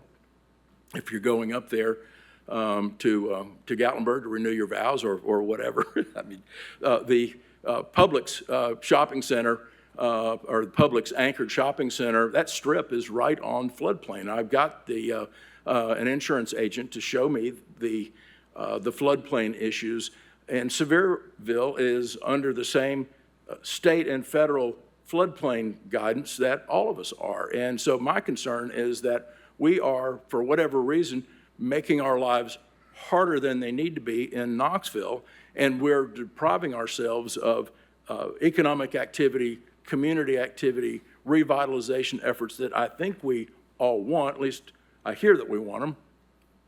So anyway, I would just, I don't know where that is in terms of the bandwidth of the city, but these are important assets, and I would just ask that we begin to unleash our collective imaginations on these big opportunities. Thank you. Next person signed up to speak is Candace Jones. Ms. Jones, if you could state your name and address for the record, you'll have up to 5 minutes to address council. Thank you. Candace Jones, 402 Burns Road, 37914. I actually came here tonight to speak about the Chilhowie development and something that I've not heard anybody mention just yet, and that's the impact that it's going to have on those local residents as far as noise, lighting, and traffic issues, because we know how busy sports events can be. I may expound on that more in the future, because tonight I really want to focus on a point that I've been meaning to bring back to council for some time. I do want to point out 2 examples in East Knoxville where we've dealt with this. When the construction rental company was put in on Rutledge Pike, we've had an issue with oversized vehicles and trailers and front loaders coming up and down our 15-foot wide road the MPC just denied a development on. Is creating a hazard, and we don't get any help from the city or the police in managing that traffic. Number 2 is the new event center where we all met last week. That's been a nuisance from the very beginning. In their first gathering, which was not only very loud to the middle of the night, it erupted in gunfire and street takeovers at 3 a.m. We've had no fewer than 6 to 8 residences in our neighborhood call about the nuisance, and we still have to deal with it on the weekends quite often. So I want to point out that Knoxville's approach to nuisances, especially with noise, is very lagging and relative to the rest of the nation and many cities. It's so bad that you leave residents near commercial areas at an 80 decibel level all night long. And you have to understand that 85 decibels is not what you think it is. That's a work time exposure limit for that 8-hour work during in industrial areas, but you have to be exposed to very limited noise outside of that in order to avoid hearing loss. And that doesn't include all the stressors, cardiac events, stroke, and all of the things that are associated with noise issues. These are completely ignored by the city. So they're largely ignored by the city. We've had a very hard time getting responses for any of these. I'm going to leave the part about Chilhowie that I want to add until later. Today, I'm coming back to talk about a personal issue regarding noise that I've been dealing with for too many years. This is involving an HVAC machine at a house right next to mine that's been allowed to function. It's improperly. I know many of you have heard me complain about this already, but it's very egregious that it's allowed to continue. This machine was never permitted, it was never inspected, and it is not installed properly. It runs 20 hours a day, and not even normally, it just vibrates in its shell. The vibration pushes through my house and across my property 20 hours a day. It is not cycling on and off. It is not functioning in any normal way. And I'm not standing here looking at you, telling you this as just simply a resident who's at the wit's end. I happen to have a graduate degree in one of the highest ranked engineering departments on UT campus, and I managed permits for machines just like this, very similar to this, nationwide for years. And in not one of those 40 states, multiple municipalities, even in Canada, has ever told me that a code that they have in place is not valid. But that is exactly what I'm standing up to. Unfortunately, the city's response to this has been very dismal. We've had one person come out and say they've downloaded an app on their phone to measure it. We've had another person come out. I spoke with another person at your law department who just claimed that maybe the person is just cold-natured and that they don't have anything in place to determine whether or not HVACs are running properly, which is a big problem because that's your job. I mean, it's literally part of the codes that you are supposed to enforce. And this is not just a code that you made up. These are state limits that you were supposed to be meeting. Unfortunately, I had another administrator that came to my house and asserted that my child was sensory disordered. That's the most disgusting thing that has ever been said to me by any professional. And when I tried to counter that, all I got was being disparaged because I'm a single parent, and I was threatened to be written up for things that could not be qualified. This is not the kind of response we need from a city. These are very, very, very critical issues for any kind of city, and in fact, they're very highly related to violence. I don't understand how you say you are approaching violence when, let me see, I have 3 titles here for research. One is that increasing background noise by 4.1 decibels causes a 6.6 increase in the violent crime rate in some cities. I think that one was in Germany. Another one is exposure to noise pollution increases violent crime. That was local. Another is exposure to noise in work environment increases behavior associated with aggression. And yet, here you are, hiring agencies, firing agencies, bringing agencies from California to address violence, and you're completely ignoring one of the critical drivers that's behind a lot of it in people's backyards. Nobody wants to go outside and listen to a bang for 20 hours. I am asking you to have someone legitimately inspect this machine, recognize that it is not to code, and give my family relief and give the poor woman that lives there relief. It's not only a fire hazard and a potential explosive hazard, but it's sitting there breeding probably Legionella. It is absolutely an issue, and I'm asking for your response. Thank you. Council members, that concludes public forum, and without objection, this meeting is adjourned.